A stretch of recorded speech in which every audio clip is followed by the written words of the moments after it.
আপনারা জানেন এসআইআর সংক্রান্ত একটি সাংবাদিক বৈঠক যেদিনকে এসআইআর ঘোষণা হয়েছিল অক্টোবর মাসের 27 তারিখ, তার পরের দিনই আমি করেছিলাম। এবং এসআইআর নিয়ে আমাদের দলের পক্ষ থেকে আমাদের স্ট্যান্ড সহ যে সমস্যাগুলো তৈরি হতে পারে আগামী দিনে সেগুলো আমরা আগে থেকে ফ্ল্যাগ করেছিলাম। সংবাদ মাধ্যমের বন্ধুরা এবং প্রতিনিধিরা সেই সাংবাদিক বৈঠকে ছিলেন এবং যেটা আমরা আশঙ্কা করছিলাম, গত 2 মাসে আমরা দেখেছি সাধারণ মানুষ থেকে শুরু করে যারা এসআইআর এর কাজ করছে, বিশেষ করে বিএলওরা, তারা অনেকে এই অপরিকল্পিত, আনঅর্গানাইজড, আনপ্ল্যান্ড যে এসআইআর হঠাৎ করে ঘোষণা করে দেওয়া হয়েছে, যেখানে একটা এক্সারসাইজ সম্পূর্ণ করতে সাধারণত 2 বছর সময় লাগে, সেটা গায়ের জোরে 2 থেকে 3 মাসের মধ্যে কমপ্লিট করার যে একটা জোর জবরদস্তি এবং গাজোয়ারি মানসিকতা, তার প্রতিফলন আমরা লক্ষ্য করেছি বিগত 2 মাস ধরে। এবং সাধারণ মানুষ থেকে বিএলও একের পর এক প্রাণ গেছে এই এসআইআর এর কারণে। এমনকি যে ইলেকশন কমিশন বিএলওদের অ্যাপয়েন্ট করেছে,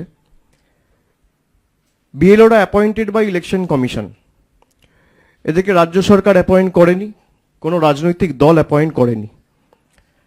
এখনো পর্যন্ত সাধারণ মানুষের ক্ষেত্রে আমরা দেখেছি প্রায় 51টা ঘটনা রয়েছে যেখানে সাধারণ মানুষ এসআইআর এর আতঙ্কে এবং এনআরসির আতঙ্কে আত্মঘাতী হয়েছেন। তার মধ্যে 45 জন প্রাণ হারিয়েছেন এবং 6 জন এখনো হাসপাতালে রয়েছেন যাদের ট্রিটমেন্ট চলছে। বিএলওদের ক্ষেত্রে প্রায় 29টা কেস আমরা দেখেছি যেখানে 24 জনের ট্রিটমেন্ট চলছে এবং 5 জন আত্মঘাতী হয়েছেন, সুইসাইড করেছেন। 29 জন বিএলও সুইসাইড অ্যাটেম্প্ট করেছে এবং প্রত্যেকে লিখিতভাবে বা তাদের পরিবারের যারা সদস্যরা রয়েছে তাদেরকে যখন জিজ্ঞাসা করা হয়েছে, তারা সবাই বলেছে এসআইআর এর চাপ এবং মানসিক চাপ নিতে না পেরে তারা সুইসাইড অ্যাটেম্প্ট করেছেন বা আত্মঘাতী হয়েছেন। ইলেকশন কমিশনের কাছে আমরা একটা প্রতিনিধি দল নভেম্বরের শেষের দিকে 28 তারিখ পাঠিয়েছিলাম এবং আমাদের বেসিক 5টা প্রশ্ন ছিল। ইলেকশন কমিশনকে আমরা বলেছিলাম এই 5টা প্রশ্নের সদুত্তর আমরা চাই এবং জবাব আপনাদের দিতে হবে। আজকে প্রায় 1 মাস অতিক্রান্ত, এখনো পর্যন্ত একটা প্রশ্নের সদুত্তর আমরা পাইনি, কোনো প্রশ্নের সদুত্তর পাইনি। যেদিনকে নির্বাচন কমিশনের অফিসে বৈঠকটি হয়েছিল নভেম্বর মাসের খুব সম্ভবত 28 বা 29 তারিখ, ইলেকশন কমিশনের বন্ধুরা মিডিয়াকে হঠাৎ করে সিলেক্টিভলি লিক করে একটা খবর খাইয়েছিল যে আমরা প্রত্যেকটা প্রশ্নের উত্তর দিয়েছি। তৃণমূলের যা যা প্রশ্ন ছিল আমরা শুনেছি, পেশেন্ট হিয়ারিং দিয়েছি এবং প্রত্যেকটা প্রশ্নের আমরা সদুত্তর দিয়েছি। আমি এটা শোনার পর নিজে একটা আমার এক্স হ্যান্ডেলে টুইট করি এবং সেখানে ইলেকশন কমিশনকে আমি চ্যালেঞ্জ করি যে আপনি যদি উত্তর দিয়ে থাকেন তাহলে আপনি সেটা প্রকাশ্যে আনুন, কেউ তো বারণ করছে না। আর আমাদের কাছে ডিজিটাল এভিডেন্স রয়েছে, আপনারা যে একটা প্রশ্নের উত্তর দেননি সেটা আমরা প্রমাণ করে দিতে পারি। The ball is in your court. আজকে প্রায় 1 মাস হয়ে গেছে, জ্ঞানেশবাবু, ভাইনিশবাবু, কোনো সদুত্তর তাদের থেকে আমরা পাইনি। এবং সিলেক্টিভলি বাংলাকে যেভাবে টার্গেট করা হয়েছে গত 4 বছর ধরে, বিশেষ করে 4.5 বছর, 26-এ 5 বছর হবে, 21-এ বাংলায় মুখ থুবড়ে পড়ার পর, গোহারা হারার পর, সেটা যত দিন যাচ্ছে বঙ্গবাসীর কাছে পরিষ্কার হয়েছে। শুধু জলের টাকা, রাস্তার টাকা, গরিব মানুষের 100 দিনের টাকা, আবাসের টাকা, শুধু টাকা আটকেই এরা বসে নেই, এরা মানুষের মৌলিক অধিকার কেড়ে নিতে চাইছে। গণতন্ত্রের রীতিনীতি ঐতিহ্য যে মানুষ ভোট দিয়ে সরকার নির্বাচিত করে, আর আজকে দেশটা এমন জায়গায় নিয়ে গেছে বিজেপি এবং মোদী সরকার, যেখানে কে ভোট দেবে সরকার নির্বাচিত করছে, সরকার ভোটার বেছে নিচ্ছে। তৃণমূল একমাত্র দল যারা মানুষকে নিয়ে সংগঠিত করে প্রতিরোধ প্রতিবাদ গড়ে তুলেছে। এবং প্রাথমিকভাবে যে ড্রাফট ইলেকটোরাল রোল প্রকাশিত হয়েছে, সেখানে আমরা দেখতে পেয়েছি যে 7,64,00,000 বা 66,00,000 ভোটার ছিল, তার মধ্যে 58,20,000 ভোটার বাদ গেছে। আমি যদি আপনাদের সংখ্যাটা বলি,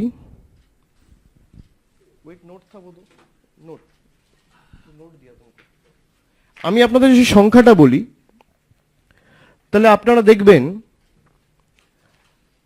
যে সমস্ত রাজ্যে এসআইআর হচ্ছে সেই সমস্ত রাজ্যে বাংলাকে যদি আমি অন্যান্য রাজ্যের সাথে তুলনা করি, তাহলে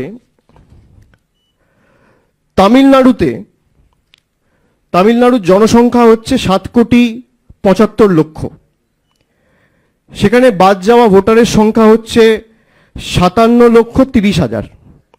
আর আমি যদি জনসংখ্যার তুলনায় বাদ যাওয়ার পার্সেন্টেজ আপনাদের বলি, তাহলে পার্সেন্ট হচ্ছে 12.57%। গুজরাটে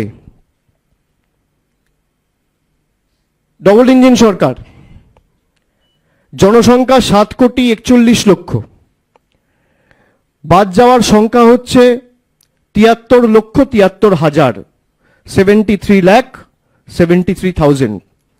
যদি আমি শতাংশের নিরিখে দেখি, তাহলে প্রায় 9.95 বা 10%। ছত্তিশগড় ডবল ইঞ্জিন সরকার, জনসংখ্যা প্রায় 3,12,00,000, টোটাল বাদ যাওয়া ভোটারের সংখ্যা হচ্ছে 27,34,000। পার্সেন্টেজ হিসেবে যদি আমি দেখি, তাহলে 8.76%। কেরালা দীর্ঘদিন সিপিএম ক্ষমতায়, প্রায় জনসংখ্যা 3,62,00,000, বাদ যাওয়া ভোটারের সংখ্যা 24,08,000। পার্সেন্টেজের তুলনায় যদি আমি দেখি, পার্সেন্টেজ 6.65%। এবং পশ্চিমবঙ্গ, জনসংখ্যা 10,05,00,000, বাদ যাওয়ার সংখ্যা হচ্ছে 58,20,000। শতাংশের নিরিখে যদি আমি জনসংখ্যার তুলনায় বাদ যাওয়ার পার্সেন্টেজ ধরি, তাহলে 5.79%। সব থেকে কম ভোটার বাংলায় বাদ গেছে।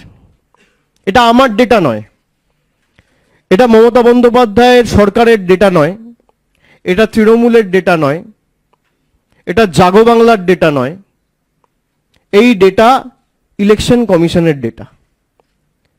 পার্সেন্টেজের নিরিখে যদি আমি দেখি, তাহলে সব থেকে কম ডিলিশন ওয়েস্ট বেঙ্গলে হয়েছে। কিন্তু তাও জোর জবরদস্তি এসআইআর বাংলায় করতে হয়েছে, তার কারণ বিজেপি নেতারা প্রচার করেছে যে 1 কোটি বাংলাদেশি এবং রোহিঙ্গা নাকি বাংলায় বসবাস করছে। আমার প্রথম প্রশ্ন নির্বাচন কমিশনের কাছে, তারা যদি এই লক্ষ্যে এসআইআর করে থাকে, যে অবৈধ অনুপ্রবেশকারীদের চিহ্নিত করা এবং প্রকৃতভাবে ভোটার তালিকায় সংশোধন করে এসআইআর, যেটাকে বলা হচ্ছে স্পেশাল ইন্টেন্সিভ রিভিশন করে ভোটার লিস্ট ক্লিন করা, তাহলে 58,20,000-এর মধ্যে কতজন বাংলাদেশি আর কতজন রোহিঙ্গা, তার সংখ্যা এবং তথ্য ইলেকশন কমিশনকে প্রকাশ করতে হবে। এই তথ্য এখনো আমরা কেউ পাইনি, জনসমক্ষে আসেনি, পাবলিক ডোমেনে নেই। আমার প্রথম প্রশ্ন।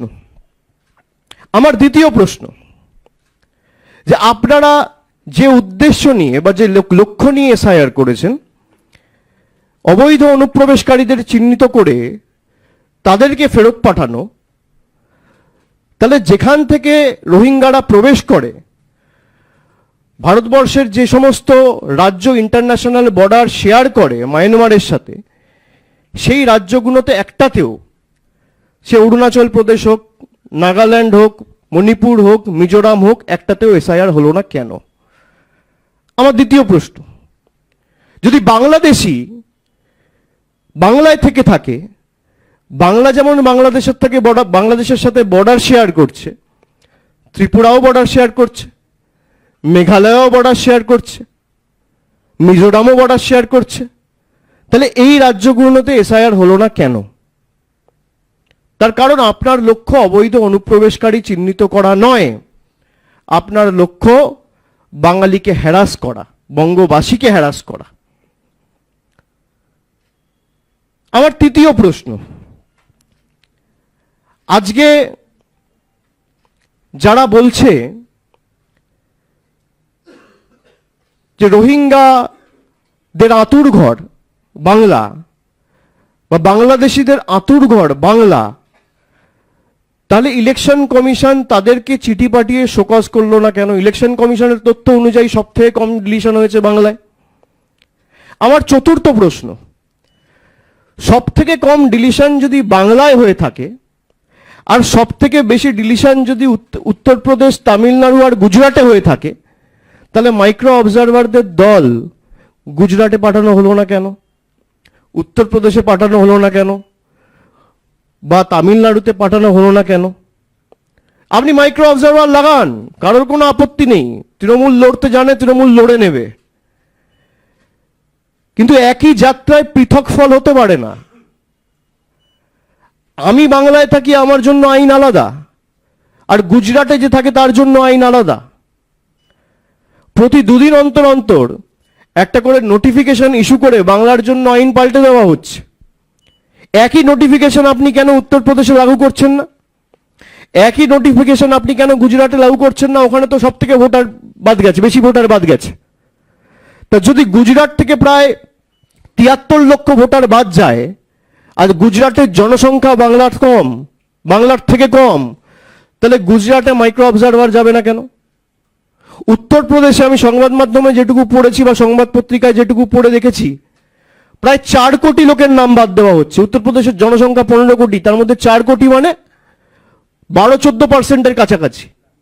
তাহলে সেখানে মাইক্রো অবজারভার যাবে না কেন? সেখানে স্পেশাল অবজারভারদের নিয়োগ করে পাঠানো হবে না কেন? সিলেক্টিভলি বাংলার জন্য কেন হবে?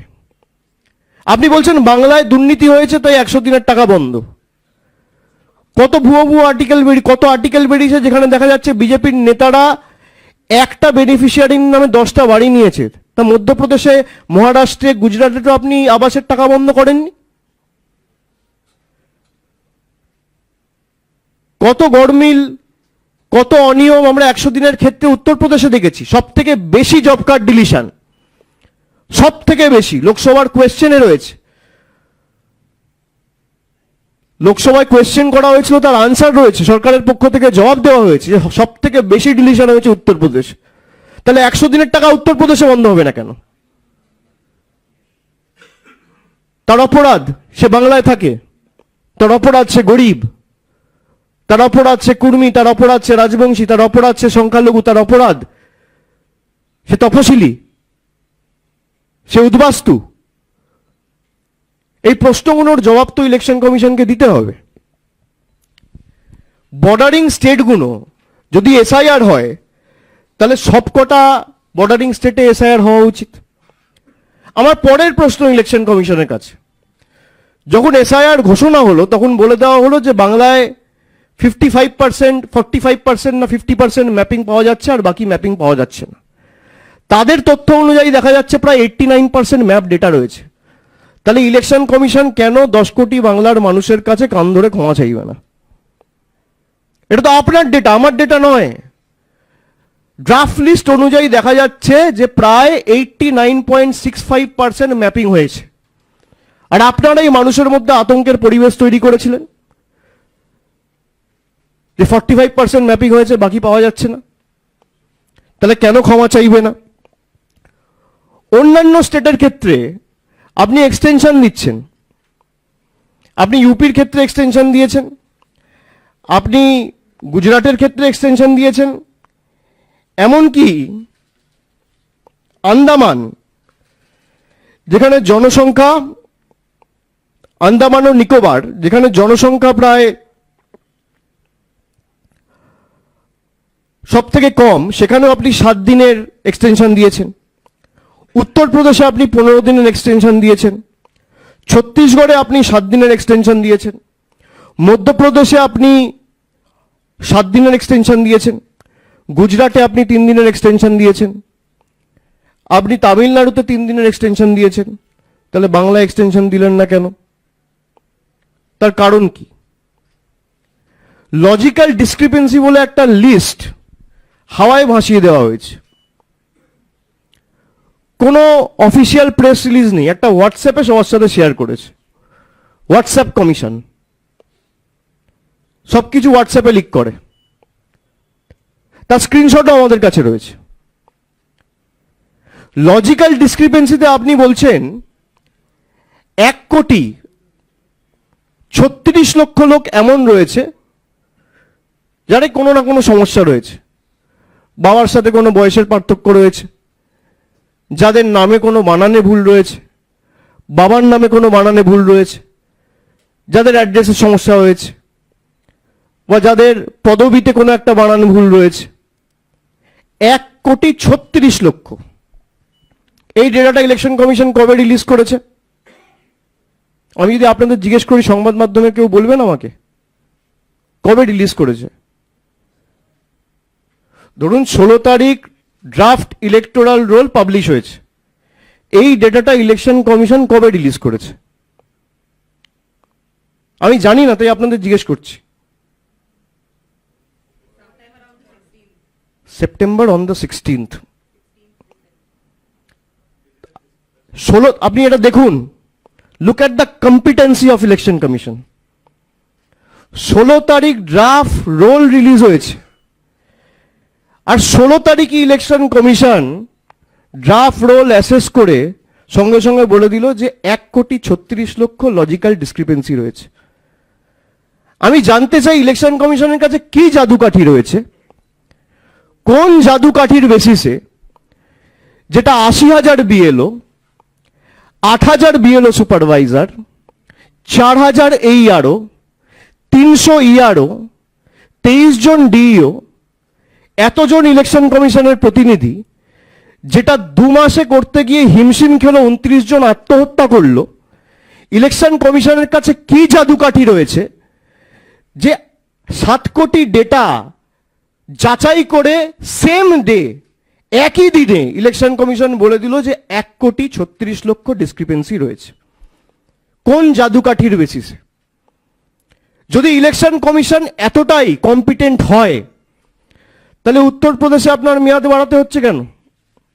যদি ইলেকশন কমিশন এত কম্পিটেন্ট হয়, তাহলে ছত্তিশগড়ে 7 দিন এক্সটেনশন দিতে হচ্ছে কেন? যদি ইলেকশন কমিশন এত কম্পিটেন্ট হয়, যখন বিএলওরা মারা গেছিল বা যখন সাধারণ মানুষ আত্মহত্যা করেছিল, তখন তাদেরকে অ্যাসিওরেন্স দেয়নি কেন? কোন জাদুকাঠির বলে ইলেকশন কমিশন 7,06,00,000, 7,00,000, 8,00,000 ডেটা অ্যাসেস করে, ইভ্যালুয়েট করে, অ্যানালাইজ করে, পুঙ্খানুপুঙ্খভাবে দেখে সেম ডে, একই দিনে সংবাদ মাধ্যমে বলল যে এই বাংলার 7 কোটি ভোটারের মধ্যে 1,36,00,000 এমন কেস রয়েছে যার কোনো না কোনো লজিক্যাল ডিসক্রিপেন্সিতে সমস্যা রয়েছে? কোন জাদুকাঠির বলে? আর এই লিস্ট কোথায়? ইলেকশন কমিশন যদি ভোটার লিস্ট পরিষ্কার করতে চায়, তাহলে আপনারা লুকাচ্ছেন কেন? You cannot clean a list by hiding names. আপনি নামগুলো প্রকাশ করুন। এই 1,36,00,000 যে লজিক্যাল ডিসক্রিপেন্সির কেস আপনারা দিয়েছেন, মানে আমি ইলেকশন কমিশনের কথা বলছি, এবং জেলা ওয়াইজ ভাগ করে দিয়েছে, যে জেলা ওয়াইজ যেটা হোয়াটসঅ্যাপে ওরা শেয়ার করেছিল, সেখানে কুচবিহারের ক্ষেত্রে যেমন প্রজেনি বলেছে প্রায় 65,211, যাদের বয়সের সমস্যা রয়েছে এমন কেস রয়েছে প্রায় 45,596, বাবার নামের সাথে মিসম্যাচ রয়েছে এমন কেস রয়েছে প্রায় 2,77,994। বাবার বয়সের সাথে সেই ভোটারের কোনো এজ ডিফারেন্স রয়েছে সেরম কেস রয়েছে প্রায় 27,146। গ্র্যান্ড প্যারেন্টস অর্থাৎ দাদু ঠাকুরদা বা ঠাকুরমার সাথে যাদের এজ ডিফারেন্স রয়েছে এমন কেস রয়েছে 7,137। এটা কুচবিহারের বললাম, এরকম প্রত্যেকটা জেলার আলাদা রিলিজ করেছে। এবার কুচবিহারের কোন ব্লকে, কোন পঞ্চায়েতে বা কোন পুরসভায় কার বাবার নামের সাথে কোথায় মিসম্যাচ হয়েছে এটা তো প্রকাশ করতে হবে।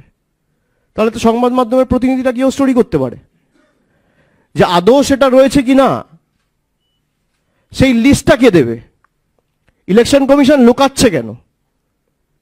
কার ভয়ে, কার আদেশে, কার অঙ্গুলি হেলনে? আর আমি 31 তারিখ দিল্লিতে নিজে যাব, আমি নিজে চিফ ইলেকশন কমিশনের সাথে দেখা করে সদুত্তর চাইব। আপনার যদি উদ্দেশ্য সঠিক থাকে আর লোকাবার কিছু না থাকে, আপনি লিস্ট রিলিজ করবেন। আমি ভুল বলছি? লিস্ট রিলিজ করা উচিত। আপনারা ধরুন চাকরি করেন, হঠাৎ আপনাদের বলে দেওয়া হলো যে 10% লোক সাসপিশিয়াস, এবং নাম বলা হলো না, হুটহাট করে চাকরি খেয়ে নিল। আপনারা জিজ্ঞেস করবেন না?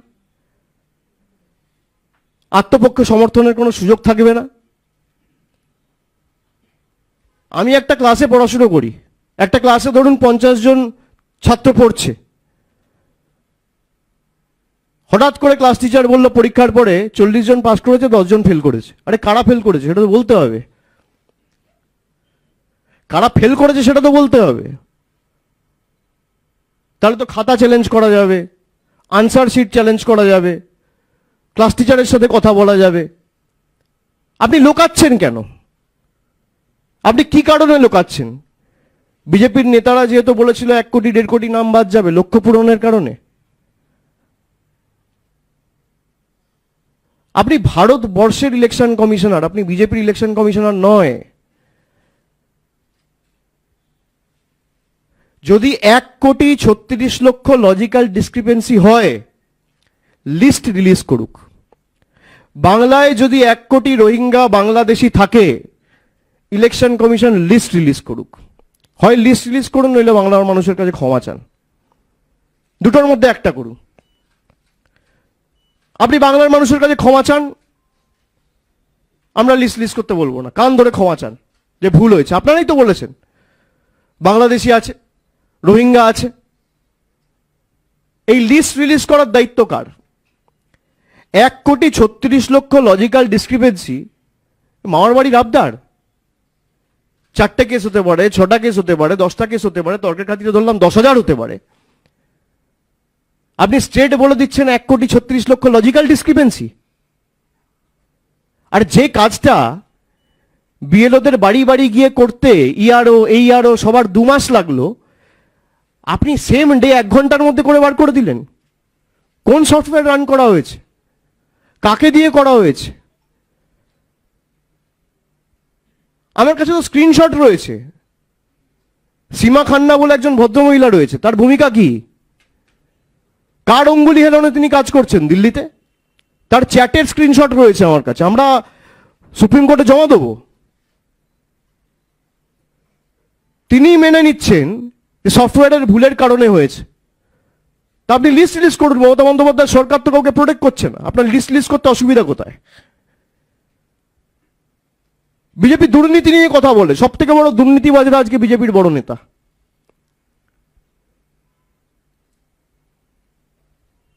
যারা সাম্প্রদায়িকতাকে, সাম্প্রদায়িক সম্প্রীতি নষ্ট করে দাঙ্গা করে ক্ষমতায় এসছে, তারা সাম্প্রদায়িক সম্প্রীতি নিয়ে কথা বলবে। নামটা সীমা খান্না, আবার বলছি, DGIT attach to election commission of India. আর তার যদি ক্ষমতা থাকে আমার বিরুদ্ধে মিথ্যা মামলা করুক, আমার কাছে চ্যাটের স্ক্রিনশট রয়েছে। সীমা খান্না কে? কোন সফটওয়্যার রান করে আপনি 1,36,00,000 বাঙালিকে সাসপিশিয়াস লিস্টে ঢোকালেন? কি করে আপনি করতে পারেন? আর আপনি করুন, আপনি 2 কোটি করুন, 3 কোটি করুন, আপনাকে লিস্ট রিলিজ করতে হবে। প্রত্যেকটা পার্টির প্রতিনিধি গিয়ে যাচাই করবে, তৃণমূলের প্রতিনিধি যাবে, বিজেপির প্রতিনিধি যাবে, কংগ্রেসের যাবে, সিপিএম এর যাবে, সাংবাদিক বন্ধুরা যাবে। লিস্ট কেন রিলিজ করা হচ্ছে না? আমাকে বলা হলো তুমি ভুল করেছো, আর আমি কি ভুল করেছি আমাকে বলতে হবে তো।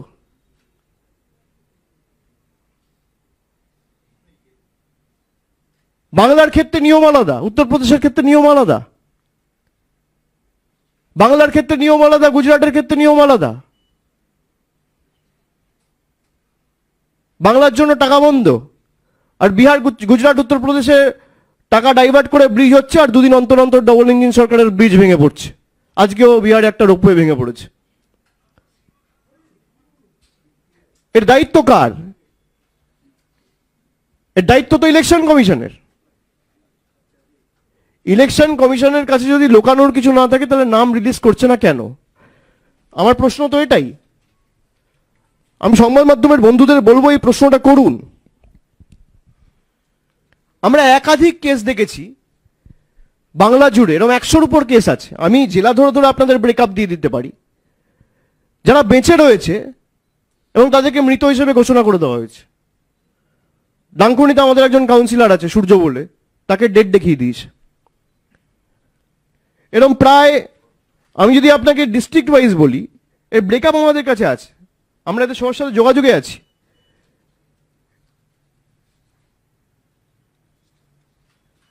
দক্ষিণ 24 পরগনায় 24 জন আছে, কুচবিহারে 16 জন আছে, পূর্ব বর্ধমান থেকে এখনো 9 জনের উপর আমরা খোঁজ পেয়েছি যারা জীবিত রয়েছে, মৃত দেখিয়ে দেওয়া হয়েছে। হুগলি থেকে 7 জন রয়েছে, হাওড়া থেকে 7 জন রয়েছে, নদিয়া থেকে 5 জন রয়েছে, পূর্ব মেদিনীপুর থেকে 5 জন রয়েছে, দক্ষিণ কলকাতা থেকে 5 জন রয়েছে, বর্ধমান থেকে 4 জন রয়েছে, বীরভূম থেকে 3 জন রয়েছে, আলিপুরদুয়ার থেকে 2 জন রয়েছে, দার্জিলিং থেকে 2 জন রয়েছে, মুর্শিদাবাদ থেকে 2 জন রয়েছে। এরকম একাধিক সংখ্যা রয়েছে যারা বেঁচে আছে, হার্টি অ্যান্ড হেলদি, তাদেরকে দেখিয়ে দিয়েছে ডেড। এই দায় কার? কেন ইলেকশন কমিশনের বিরুদ্ধে এফআইআর হবে না? আপনি এসআইআর করে বাংলা দখল করতে চেয়েছেন, মানুষ এফআইআর করে আপনার বিরুদ্ধে গণতান্ত্রিকভাবে জবাব দেবে ওঠে। কিসের বেসিসে? আপনার কাছে যদি জাদুকাঠি থাকে যে আপনি 7 কোটি ডেটা 1 ঘন্টার মধ্যে দেখে আপনি রিলিজ করে দিচ্ছেন যে লজিক্যাল ডিসক্রিপেন্সি রয়েছে, কি জাদুকাঠি রয়েছে আপনার কাছে? আমরা তো জানতে চাই কিসের বেসিসে। আর এই লিস্ট যদি রিলিজ না করা হয়, আমরা একটা সময়সীমা আগামী 31 তারিখ বেঁধে দিয়ে আসবো। 31 তারিখ আমাদের সময় দিয়েছে, আমরা দিল্লিতে ইলেকশন কমিশনের অফিসে যাব, নির্বাচন সদনে গিয়ে আমাদের যা বলার বলবো। আর যদি এই লিস্ট না রিলিজ করা হয়, ইলেকশন কমিশনের অফিস ঘেরাও হবে। আপনার দায়বদ্ধতা মানুষের প্রতি, বিজেপির প্রতি নয়। I repeat, Gyanesh Kumar is the Election Commissioner of India, not Government of India. He is answerable to the people of this country. যদি ভাবে বিজেপির অঙ্গুলি হিলনে আমি যা ইচ্ছা তাই করব আর প্রশ্ন করার কেউ নেই, আপনাদের যত গায়ের জোর আছে আপনারা প্রয়োগ করুন, মানুষের হয়ে প্রশ্ন তো আমরা করবই। লজিক্যাল ডিসক্রিপেন্সির ডেটা ইলেকশন কমিশনকে রিলিজ করতে হবে। হয় আপনি রিলিজ করুন, নইলে বাংলার মানুষের কাছে কান ধরে ক্ষমা চান, দুটোর মধ্যে একটা করুন। যে আমাদের ভুল হয়েছে।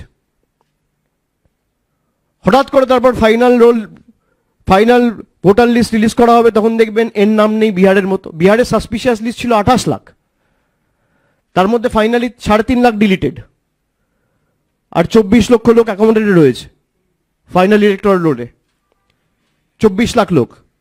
আর বাংলার ক্ষেত্রে সেটা করে দিয়েছে 1,36,00,000। তার মধ্যে 6টা ক্যাটেগরি করে দিয়েছে, বাবার নামের মিসম্যাচ, বয়সের পার্থক্য, পদবিতে বানান ভুল। হতেই পারে, আপনি লিস্ট রিলিজ করুন, কোন পাড়ায় কার পদবীর বানান ভুল, তাকে তো তার সার্টিফিকেট নিয়ে যেতে হবে, ক্লেম অ্যান্ড অবজেকশনে তো সে সুযোগ পাবে। আমি জানতেই পারলাম না, আমার কাছে নোটিশই এলো না, হঠাৎ করে আপনার নাম বাদ। আপনাকে যদি কোনো সুযোগ না দিয়ে চাকরি থেকে বার করে দেওয়া হয়, যে you are hereby suspended from the service, we are hereby terminating our agreement of granting employment, আপনি কি করবেন? আপনাকে কোনো সমর্থনের সুযোগ দেওয়া হলো না, স্টেট বাদ দিয়ে দেওয়া হচ্ছে। কি বাদ, কেন বাদ, কবে বাদ, কিছুই জানি না। এ কোথাকার নিয়ম?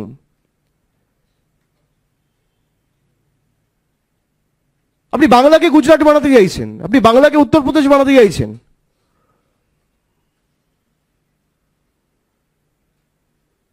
বাংলা বিপ্লবীদের মাটি, এই বাংলা বশ্যতা স্বীকার করে না। আপনি এত চেষ্টা করেছেন, আমি একের পর এক যদি উদাহরণ আপনাদের দিই, আপনারা দেখবেন সেই 19 সাল থেকে ঈশ্বরচন্দ্র বিদ্যাসাগরের মূর্তি ভাঙা থেকে, আমাদের মনীষীদের অপমান করা থেকে, একদিকে কুচবিহারের পঞ্চানন বর্মাকে পঞ্চানন বর্মন বলা, রবীন্দ্রনাথ ঠাকুরের জন্মস্থানকে না জেনে বলে দেওয়া বিশ্বভারতী, স্বামী বিবেকানন্দকে বামপন্থী প্রোডাক্ট বলা, বঙ্কিমচন্দ্র চট্টোপাধ্যায়কে বঙ্কিম দা বলা, সাথে যেন ব্যাডমিন্টন খেলতো, বঙ্কিম দা। আরে মাথা নিচু করে নাম নিতে শিখুন। 100 বার জন্ম নিলেও বঙ্কিমচন্দ্র চট্টোপাধ্যায়ের নখের যোগ্য হতে পারবেন না। সেখান থেকে শুরু করে এদের সাংসদ নেতারা রামমোহন রায়কে বলছে ব্রিটিশদের দালাল। আপনি ভাবুন, রবীন্দ্রনাথ ঠাকুরকে বলছে অপমান করছে, স্বামী বিবেকানন্দকে বলছে বামপন্থী প্রোডাক্ট। এই একের পর এক শয়ে শয়ে উদাহরণ রয়েছে। বাংলাকে বলছে বাংলা বলে কোনো ভাষাই নেই, বাংলাদেশি ল্যাঙ্গুয়েজ। বহাল তো বিয়েতে পদে রয়েছে, আসেন এখনো, তাদের বিরুদ্ধে কোনো ব্যবস্থা নেওয়া হয়নি। বাংলায় কথা বললেই বলে দেওয়া হচ্ছে বাংলাদেশি। এরকম হাজার হাজার ঘটনা গত 6 মাসে ঘটেছে। আজকেও দক্ষিণ দিনাজপুরে গঙ্গারামপুর এবং বালুরঘাটের দুজন ব্যক্তি তাদেরকে বাংলাদেশি বলে জেলে ঢুকিয়ে দিয়েছিল মহারাষ্ট্রে। আমরা তাদের ফেরত নিয়ে এসেছি। বিধানসভা কেন্দ্র হচ্ছে একজনের বালুরঘাট আর আরেকজনের বোধহয় গঙ্গারামপুর, খুব সম্ভবত দুটোই দক্ষিণ দিনাজপুরের কেস। এলাকার সাংসদের নাম হচ্ছে সুকান্ত মজুমদার, দিল্লির কৃতদাসত্ব করছে। এরা এতটাই নির্লজ্জ, যারা ভোট দিয়ে এদেরকে সাংসদ করেছেন। আপনি যদি আমাকে 10 বছরে একবার দেখাতে পারেন 11 বছর বিজেপি ক্ষমতায় একবার 100 দিনের কাজের জন্য একটা কোয়েশ্চেন আওয়ারে কোয়েশ্চেন করেছে, বা 0 আওয়ারে একটা মেনশন করেছে, বা কোনো ইন্টারভেনশন লোকসভায়। এই যে 12 জন সাংসদ আছে বা 18 জন সাংসদ ছিল 19 থেকে 24 অব্দি, একটা প্রশ্ন, আমি কান ধরে ক্ষমা চাইবো আপনাদের কাছে। বিজেপি মানেই বুঝে নিতে হবে জমিদার আর দিল্লির কৃতদাস। এরা বাংলার মানুষের ভালো চায় না। বাংলার মানুষের ভালো চাইলে আপনি বলুন লজিক্যাল ডিসক্রিপেন্সি রিলিজ করতে। এদের নেতা মন্ত্রীরাই বলছে মতুয়াদের নাম বাদ গেলে যাক, আমার কথা নয়। বিজেপির সাংসদ বলছে, কেন্দ্রীয় মন্ত্রী বলছে, বিজেপির বিধায়ক বলছে। আর তাদের থেকেই ভোট নিয়ে দিনের পর দিন এরা সাংসদ হয়েছে, মন্ত্রী হয়েছে, দেশে কেন্দ্রীয় সরকার তৈরি হয়েছে, মন্ত্রিসভা তৈরি হয়েছে, প্রধানমন্ত্রী নির্বাচিত হয়েছে। এই মতুয়া ভাইদের বোনদের বুড়ো আঙ্গুল দেখাচ্ছে। এই হচ্ছে বিজেপির প্রকৃত স্বরূপ।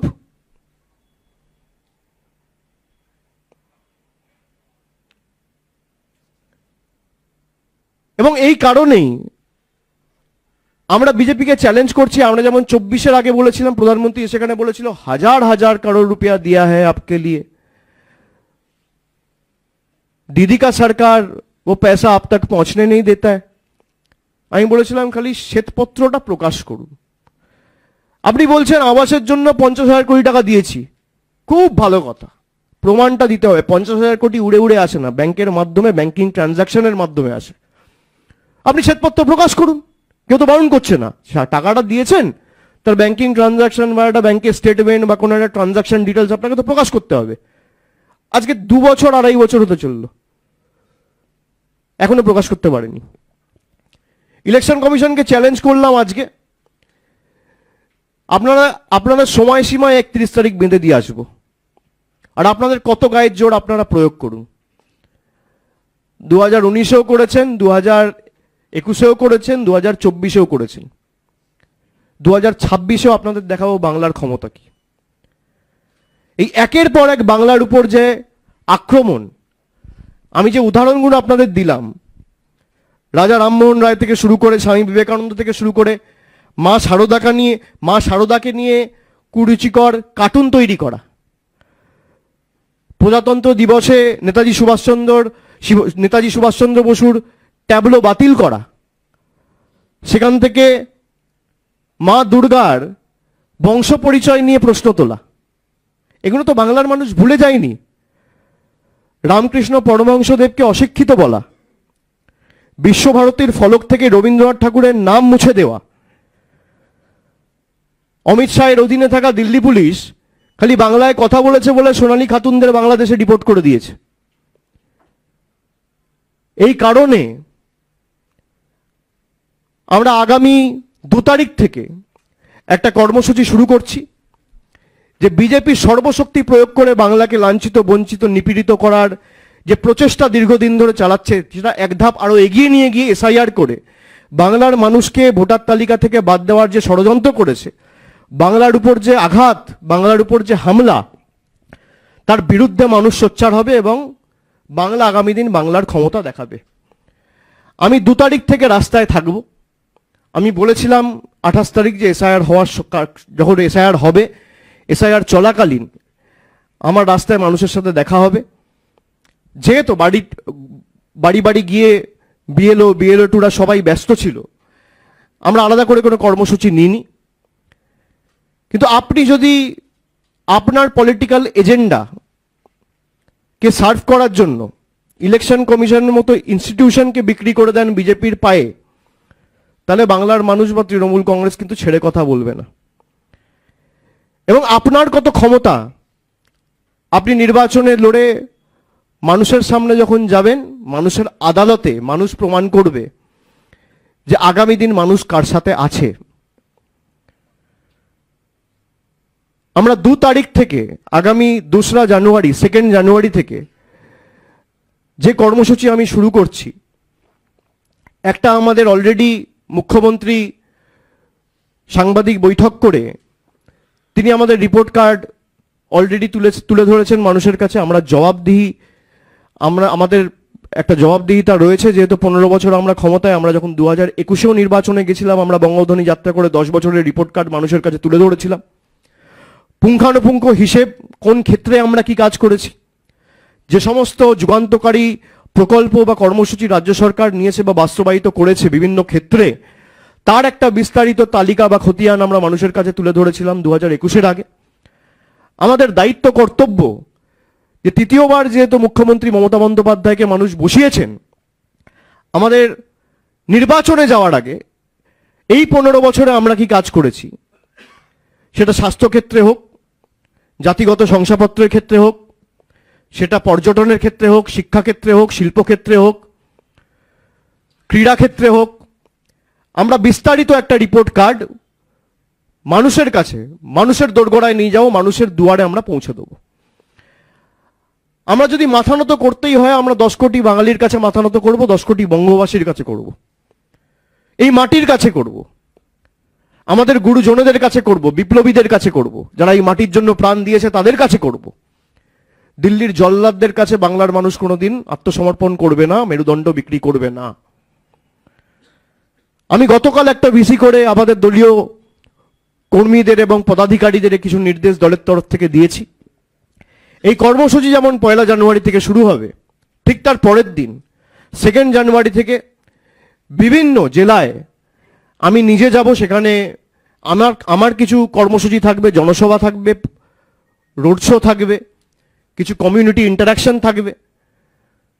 যেমন আমি 2 তারিখ দক্ষিণ 24 পরগনা বারুইপুর থেকে সভা শুরু করব। তার পরের দিন আমি উত্তরে জলপাইগুড়ি, আলিপুরদুয়ার নিয়ে চা বাগানের শ্রমিকদের নিয়ে একটা ইন্টারাকশন করব, একটা আলোচনা সভা বা একটা সভা তাদের সাথে করব। এবং সে কারণে আমরা যে ক্যাম্পেইনটা আজকে, যার শুভ সূচনার কারণে আপনাদের সবাইকে ডেকেছি, যে এদের যত ক্ষমতা আছে প্রয়োগ করো, এদের যত টাকা, এজেন্সি, ক্ষমতা, election commission, high court, supreme court, paramilitary force, SIR, income tax, ED, CBI, media, টাকা যত কিছু আছে আপনার সর্বশক্তি লাগিয়ে আপনি প্রয়োগ করুন। যতই করো হামলা, আবার জিতবে বাংলা। এই কর্মসূচিকে সামনে রেখে আগামী 1 মাস আমি রাস্তায় থাকব। এবং কি কারণে যতই করো হামলা, এই যে একের পর এক ধারাবাহিক হামলা বাংলার ভাবাবেগের প্রতি, বাংলার কৃষ্টির উপর, বাংলার সংস্কৃতির উপর, ভাষার উপর, খাবারের উপর।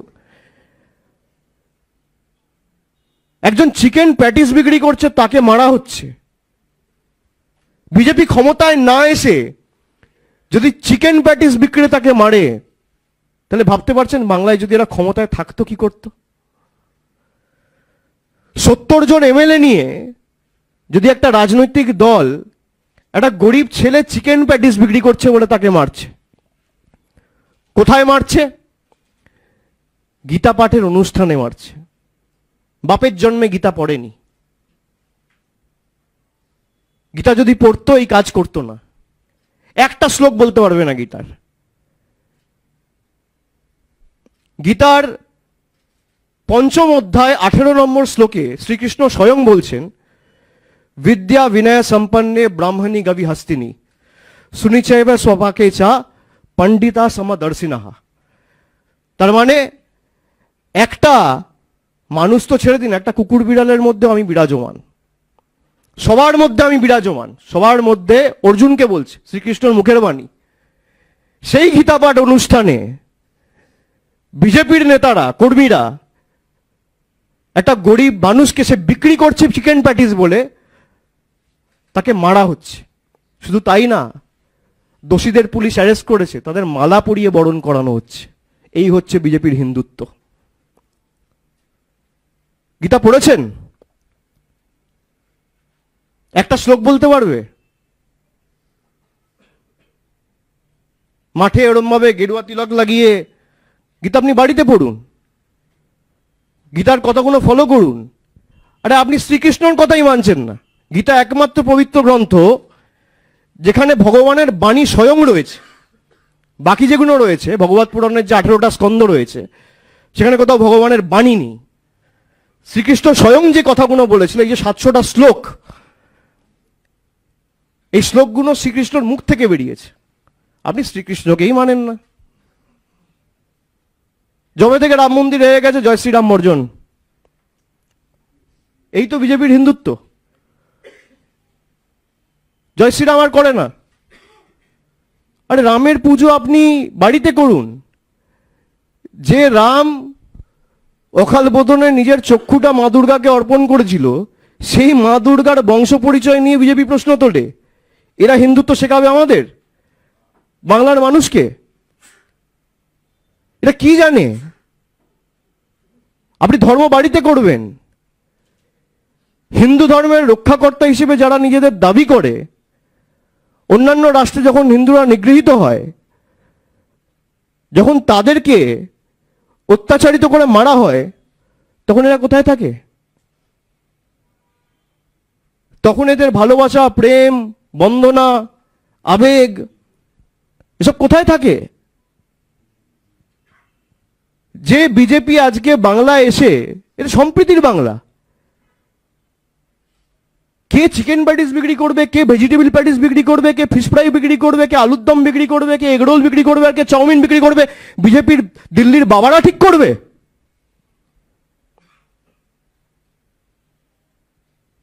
তুমি জগৎ নাচাবে? ক্ষমতায় না আসতেই যদি বিজেপির এই রূপ হয়, যদি এরা ক্ষমতায় থাকতো কি করতো? প্রধানমন্ত্রী স্বয়ং মাছ খাওয়া নিয়ে ব্যঙ্গ বিদ্রুপ করেছে 2024-এর নির্বাচনের প্রাক্কালে। ছোট বড় মাঝারি সেজো সব নেতা এক। আমরা যা করার আগামী দিন আমরা দিল্লিতে যাব, করব, এবং আমরা বলেছিলাম যে একটা যোগ্য ভোটারের নামও যদি বাদ যায় দিল্লিতে আন্দোলন হবে। দিল্লিতে আজও বলছি আন্দোলন হবে। বিজেপির কত ক্ষমতা, বিজেপি রুখে দেখাক। ইলেকশন কমিশনের কত ক্ষমতা, কি করবেন আপনি? জেলে ঢোকাবেন, মারবেন, গলা কাটবেন, কাটুন। মরে গেলেও আপনাদের কাছে বস্তুতা স্বীকার করব না, মরে গেলেও আপনাদের কাছে মাথা নত করব না। আপনার যত ক্ষমতা আছে প্রয়োগ করুন। আপনি মানুষের কাছে যান আপনার রিপোর্ট কার্ড নিয়ে। আপনি 11 বছর সরকারের ক্ষমতায় বাংলা থেকে 6 লক্ষ কোটি টাকা, 6.5 লক্ষ কোটি টাকা তুলে নিয়ে গেছেন। পুঙ্খানুপুঙ্খ হিসেব দিন বাংলাকে। কেন আজকে 100 দিনের টাকা সুপ্রিম কোর্টে এসএলপি ডিসমিস হওয়ার পরেও বন্ধ? কেন আজকে হাইকোর্ট বলে দেওয়ার পরে 100 দিনের কাজ শুরু হয়নি? কেন আজকে আবাসের টাকা বন্ধ? আজকে প্রায় 52,000 কোটি টাকা মানরেগাতে বন্ধ করে রেখে দিয়েছে। মহাত্মা গান্ধীর নাম সরিয়ে দিচ্ছে মানরেগা থেকে। জি রামজি, জাতির জনক যে, তাকেই সরিয়ে দিচ্ছে।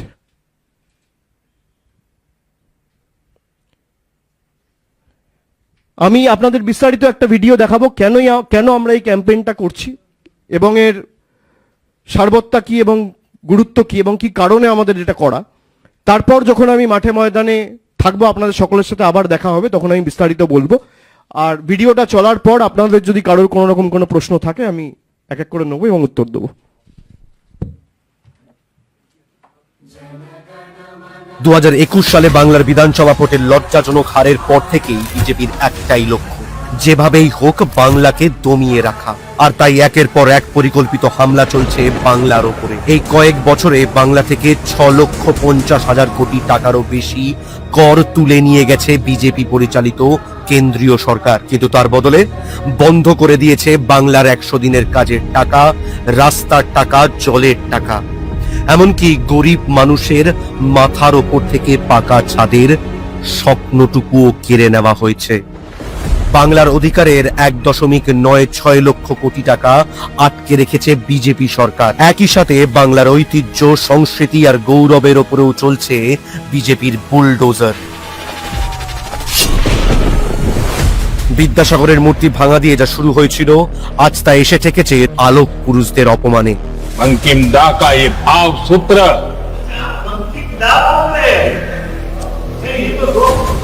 एक राजा था मोहन राय जी थे, वो भी अंग्रेजों के दलाल के रूप में देश में काम करते रहे हैं। বঙ্গ বিজেপির এক্স হ্যান্ডেলে পোস্ট করা মা সারদার ব্যঙ্গচিত্র ঘিরে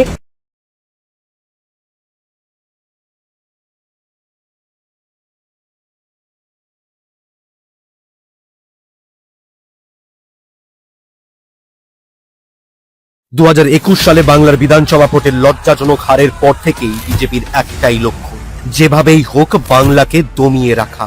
আর তাই একের পর এক পরিকল্পিত হামলা চলছে বাংলার ওপরে। এই কয়েক বছরে বাংলা থেকে 6,50,000 কোটি টাকারও বেশি কর তুলে নিয়ে গেছে বিজেপি পরিচালিত কেন্দ্রীয় সরকার। কিন্তু তার বদলে বন্ধ করে দিয়েছে বাংলার 100 দিনের কাজের টাকা, রাস্তার টাকা, জলের টাকা। এমনকি গরিব মানুষের মাথার ওপর থেকে পাকা ছাদের স্বপ্নটুকুও কেড়ে নেওয়া হয়েছে। বাংলার অধিকারের 1.96 লক্ষ কোটি টাকা আটকে রেখেছে বিজেপি সরকার। একই সাথে বাংলার ঐতিহ্য, সংস্কৃতি আর গৌরবের ওপরেও চলছে বিজেপির বুলডোজার। বিদ্যাসাগরের মূর্তি ভাঙা দিয়ে যা শুরু হয়েছিল, আজ তা এসে ঠেকেছে আলোক পুরুষদের অপমানে। अंतिम दा का ये भाव सूत्र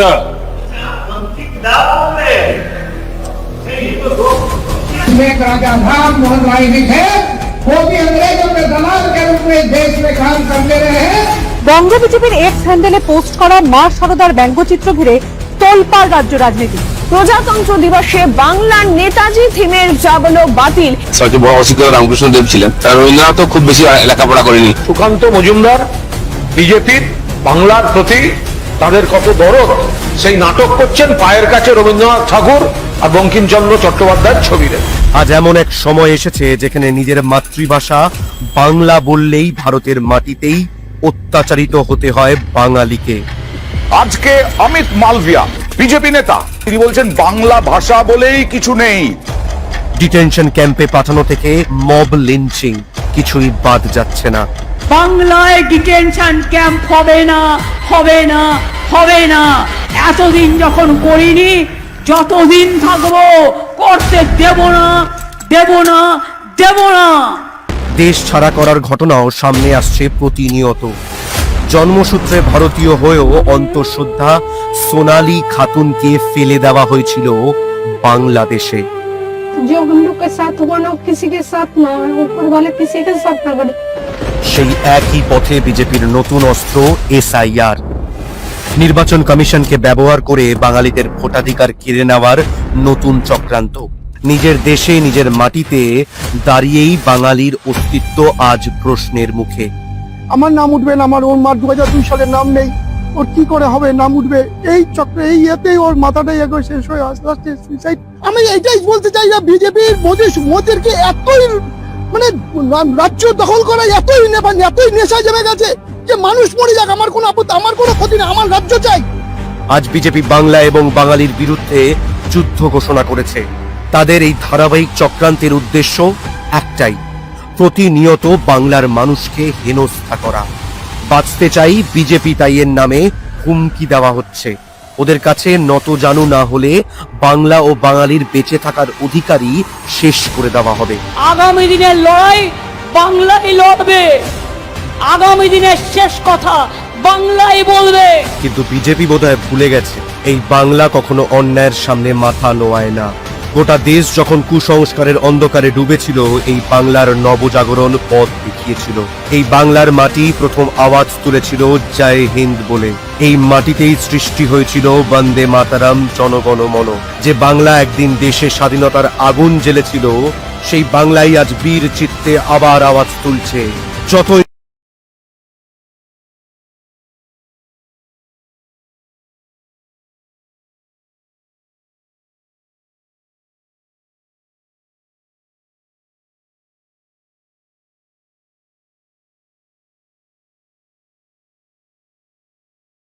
আদৌ তারা নোটিশ পাচ্ছেন কিনা সেটাও স্পষ্ট নয়, কেউ নোটিশ পায়নি। হ্যাঁ, ফলে এইটার ক্ষেত্রেও কি একটা প্রবল অ্যানোমালি থেকে যাচ্ছে যে আদৌ এই 1,34,00,000 তাদেরকে নোটিশ সার্ভ করা হচ্ছে কিনা সেটাও কিন্তু কেউ জানতে পারছে না। আপনি লিস্ট যদি পাবলিশ করেন, তার বেসিসে যদি নোটিশ পাঠানো হয়, কারোর তো কোনো আপত্তি নেই। কিন্তু আপনি লিস্টই যদি পাবলিশ না করেন, যদি একটা ধোঁয়াশা রয়েই যায়, যদি একটা অ্যাম্বিগুইটি থাকে যে কারা কারা এই লিস্টের মধ্যে রয়েছে, কি কারণে রয়েছে, আপনি 6টা ক্যাটেগরি করে দিলেন এবং বললেন যে বাবার নামের সাথে মিসম্যাচ রয়েছে, এই কারণে 1,36,00,000 মধ্যে 11 লক্ষ লোক পড়লো। যাদের বাবার সাথে ছেলেদের এমন 15-20 বছরের ডিফারেন্স রয়েছে, এরকম 20 লাখ লোক পড়লো। আরে কারা পড়লো সেটা তো বলতে হবে। 6টা ক্যাটেগরি করে যদি আমি ঢুকিয়ে দিই, কোথাও 10 লাখ, কোথাও 12 লাখ, কোথাও 15 লাখ, তাহলে তো হবে না। সাংবাদিক হিসেবে আমি মনে করি এই প্রশ্নগুলো আপনাদেরও করা উচিত ইলেকশন কমিশনের কাছে, যে ট্রান্সপারেন্সি যদি আপনার মোটিভ হয়, তাহলে আপনারা লুকাচ্ছেন কেন? আপনারা পাবলিশ করুন। ভোটার লিস্ট যদি ক্লিন করা আপনাদের উদ্দেশ্য হয়, ভোটার লিস্ট পরিষ্কার করাই যদি উদ্দেশ্য হয়, প্রথমত এই ভোটার লিস্টের বেসিসেই 2024-এ নির্বাচন হয়েছে। ভোটাররা যদি অবৈধ হয়, তাহলে দেশের প্রধানমন্ত্রী অবৈধ। ভোটার যদি অবৈধ হয়, তাহলে দেশের স্বরাষ্ট্রমন্ত্রী অবৈধ, প্রতিরক্ষামন্ত্রী অবৈধ, স্বাস্থ্যমন্ত্রী অবৈধ, রেলমন্ত্রী অবৈধ। যে সরকার গভর্নর অ্যাপয়েন্ট করছে, গভর্নর অবৈধ। যে সরকার প্রেসিডেন্ট অফ ইন্ডিয়া অ্যাপয়েন্ট করছে বা যে সাংসদরা করছে, প্রেসিডেন্ট অফ ইন্ডিয়া অবৈধ। ভাইস প্রেসিডেন্ট অফ ইন্ডিয়ার জন্য যারা ভোটাধিকার প্রয়োগ করে ভাইস প্রেসিডেন্ট অ্যাপয়েন্ট করছে, যে সমস্ত সাংসদরা, তারাও অবৈধ। ভাইস প্রেসিডেন্ট নিজে অবৈধ। আমি সেই বিষয়ে ঢুকছি না। আমি বলছি আপনি বলে দিলেন যে ভোটাররা অবৈধ, কারণ আপনার তো মোরাল ভ্যালু বলে কিছু নেই, মোরাল সিস্টেম বা মোরাল ভ্যালু বলে কিছু নেই যে আমি যদি অবৈধ হই তাহলে আগে আমি রিজাইন করি, নিয়ে সারা ভারতবর্ষে এসআইআর করি। আপনি সেটা করলেন না। আপনি স্টেট বলে দিলেন যে এখানে ভোটার লিস্ট পরিষ্কার করতে হবে, সেই জন্য আমি এসআইআর করছি। এসআইআর প্রক্রিয়া শুরু হলো। এসআইআর প্রক্রিয়া শুরু করার সময় আপনি যা ইচ্ছা তাই করছেন, জোর জবরদস্তি। কাজ কমপ্লিট করতে হবে 2 মাসের মধ্যে। আরে আপনার কাছে যদি টুল থাকে যে আপনি একদিনের মধ্যে যাচাই করে 7 কোটি ভোটারকে বলে দিলেন 1,36,00,000 লজিক্যাল ডিসক্রিপেন্সির কেস রয়েছে, তাহলে আপনি তাদের নাম পাবলিশ করছেন না কেন? আপনার কিসের এত ভয়? যদি লোকানোর কিছু মোটিভ নাই থাকে, উদ্দেশ্য নাই থাকে, আর আপনার উদ্দেশ্য যদি পরিষ্কার থাকে, ক্লিন থাকে, তাহলে আপনি পাবলিশ করুন। বিজেপি এটাই চেষ্টা করবে যে যেহেতু বিজেপির নেতারা 1 কোটি 1.5 কোটি বলেছে, ইলেকশন কমিশনকে নতজানু করে যেন তেন প্রকারে জোর জবরদস্তি কায়দা করে বাংলা থেকে, বাংলার মানুষ যেহেতু এদেরকে 2021-24 ভোট দেয়নি, সেই কারণেই প্রধানমন্ত্রী গত সপ্তাহে সভা করতে এসে ভার্চুয়াল অ্যাড্রেসে বলেছে বাঁচতে চাই তাই বিজেপি তাই। এই 4টে শব্দের মধ্যে কিন্তু গভীর একটা মেসেজ লুকিয়ে আছে। এই 4টে শব্দের মধ্যে শুধু ষড়যন্ত্র নয়, বাংলার প্রতি যে বৈমাতৃসুলভ আচরণ এবং বাংলার মানুষকে পানিশ করার যে মানসিকতা, যে শিক্ষা দেওয়ার মানসিকতা, টাইট করার মানসিকতা, যেটা বিজেপির নেতারা বলেছে টাইট করতে হবে। ওরাই তো বলেছে যে একটা ফোনে টাকা চলে আসবে, একটা ফোনে টাকা বন্ধ করে দেবো, তো নেতারাই করেছে। তো বাংলার মানুষকে যে টাইট করার মানসিকতা, এটাই এই 4টে শব্দ থেকে পরিষ্কার, যে বাঁচতে চাই বিজেপি তাই। মানে স্যারেন্ডার করে বাংলার মানুষকে বলছে বিজেপির পায়ে ধরে যে আমাকে বাঁচতে দাও, তোমাকে ভোট দেবো। বাংলার মানুষ কোনোদিন পায়ে পড়েনি। এটা দাঙ্গার ভূমি নয়, এটা বিপ্লবীদের ভূমি। বাংলার মানুষ লড়তে জানে, সব কিছু বিক্রি করে দেবে, কিন্তু আত্মসম্মান বিক্রি করবে না। এদের পাল্টা বাংলার মানুষ জবাব দিয়ে প্রমাণ করবে যে বাঁচতে চাই তাই বিজেপি বাই। আর বাংলা মানবে না হার, তৃণমূল আবার। বাংলার মানুষ প্রমাণ করবে।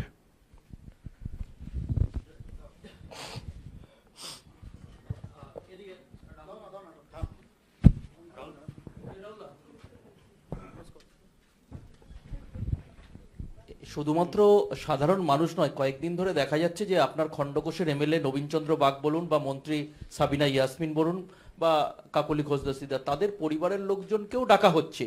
তাহলে যারা জনপ্রতিনিধি এতদিন ধরে নির্বাচিত হয়ে আসছেন, কোনোভাবেই তারা সাধারণ মানুষের দ্বারাই নির্বাচিত হয়েছেন, এই জনপ্রতিনিধিদের ডাকার পিছনে উদ্দেশ্যটা কি? মানে ওই জায়গাগুলো, ওই আসনগুলোকে কি টার্গেট করা হচ্ছে, নাকি ওই অন্য কিছু বিজেপির কোনো পরিকল্পনা রয়েছে? সেটা তো জ্ঞানেশ কুমার বলতে পারবে।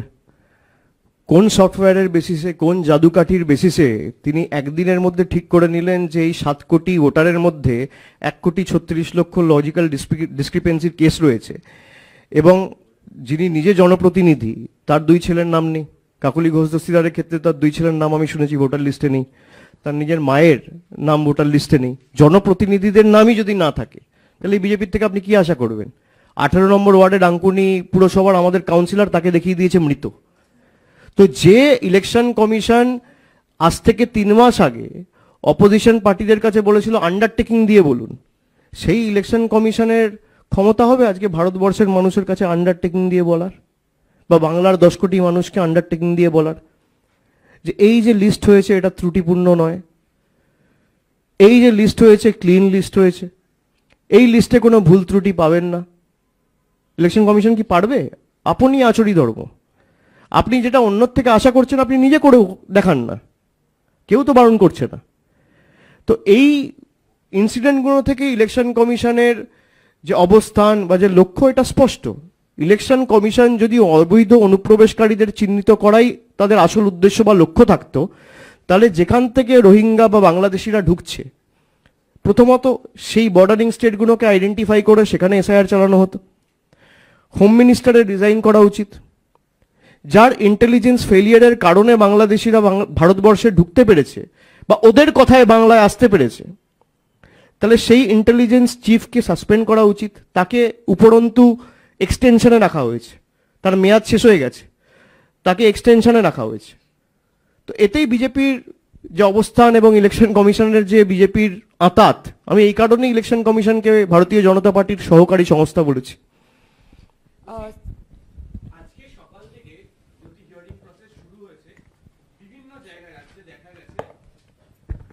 কোথাও 85 ইয়ার্স, কোথাও 88 ইয়ার্স যারা বয়স্ক মানুষজন, তাদেরকে ডাকা হচ্ছে এবং তারা আসছেন কেউ 8 কিলোমিটার 10 কিলোমিটার দূর থেকে। কমিশন বলেছিল যাদের 80 আপ, যাদের বয়স হয়ে যাবে তাদের জন্য বাড়িতে গিয়ে ব্যবস্থা হবে। এই যে মানে কমিশন এই বয়স্ক মানুষদেরকে যেভাবে ডেকে নিয়ে এসে করাচ্ছেন, এই হেনস্থার শিকার তারা, মানে এটার করার কারণ কি কোথাও গিয়ে চাপ তৈরি করানো হচ্ছে মানুষের কাছে, মানে এই এনাদেরকে নিয়ে এসে? দেখুন, বিজেপির পলিটিক্সই হচ্ছে লাইনে দাঁড় করিয়ে দেওয়া।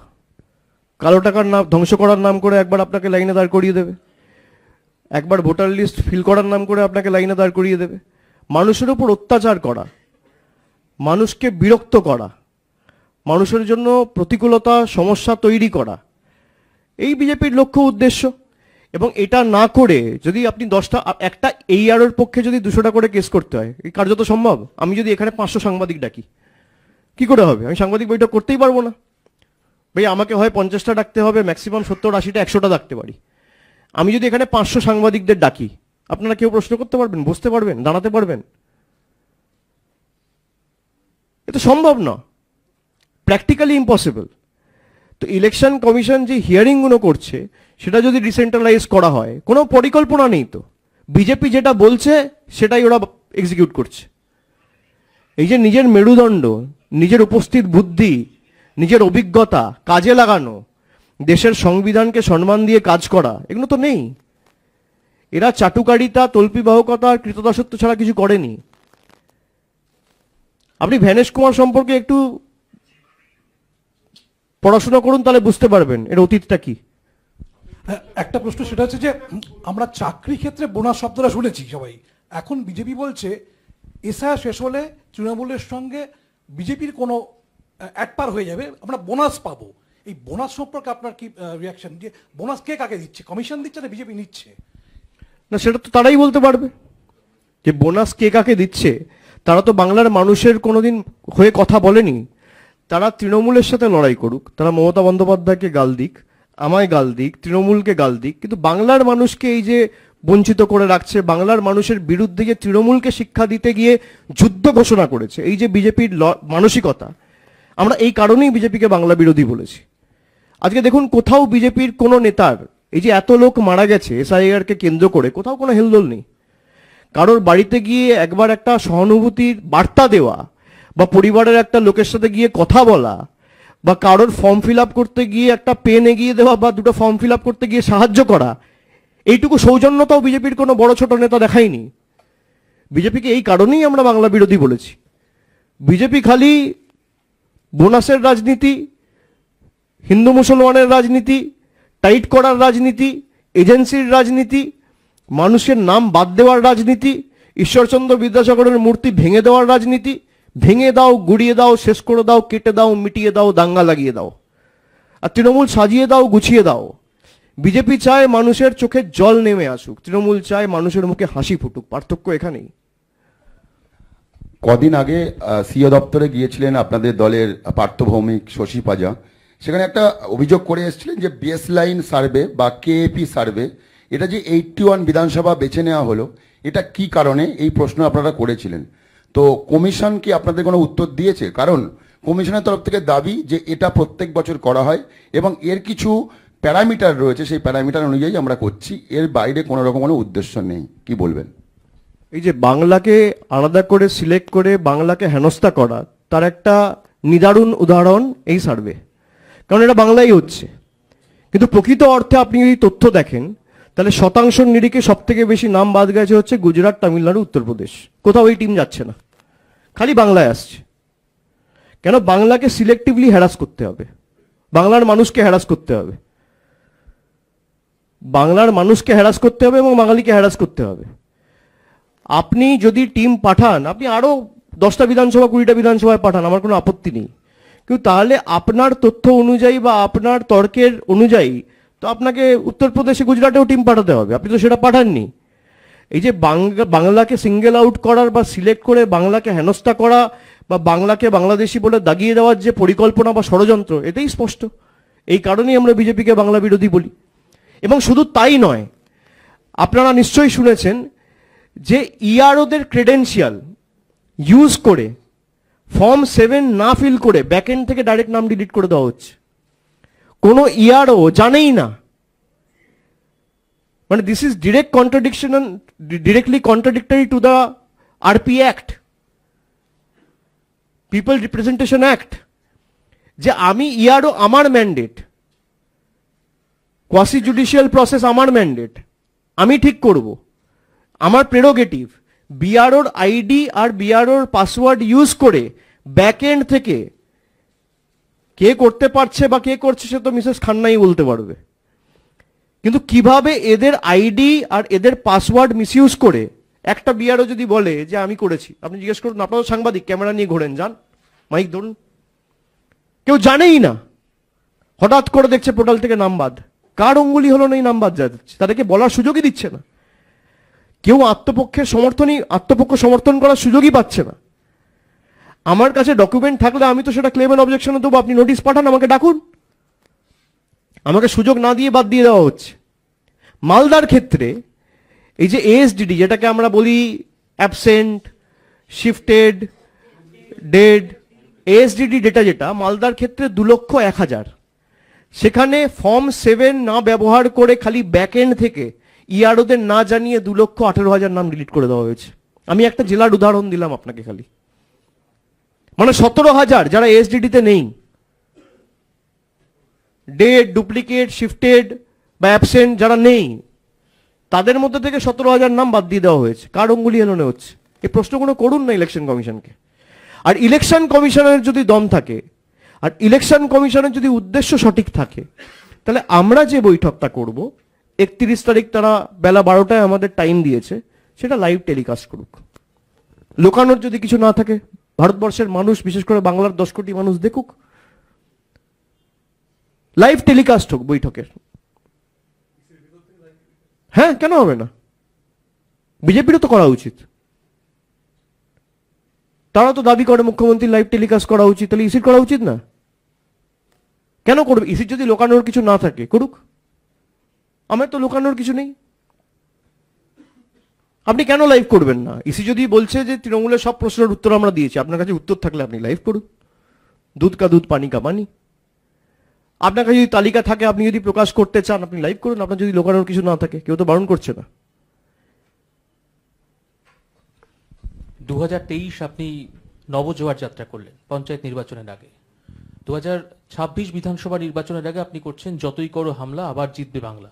ফারাক কতটা থাকছে? আমরা তখন দেখতে পেয়েছিলাম আপনি দীর্ঘদিন আপনি রাস্তায় ছিলেন, একেবারে টেন্ট করে তাঁবু খাটিয়েছিলেন। এই কর্মসূচিতে তার চরিত্রটা কি থাকছে কর্মসূচিতে?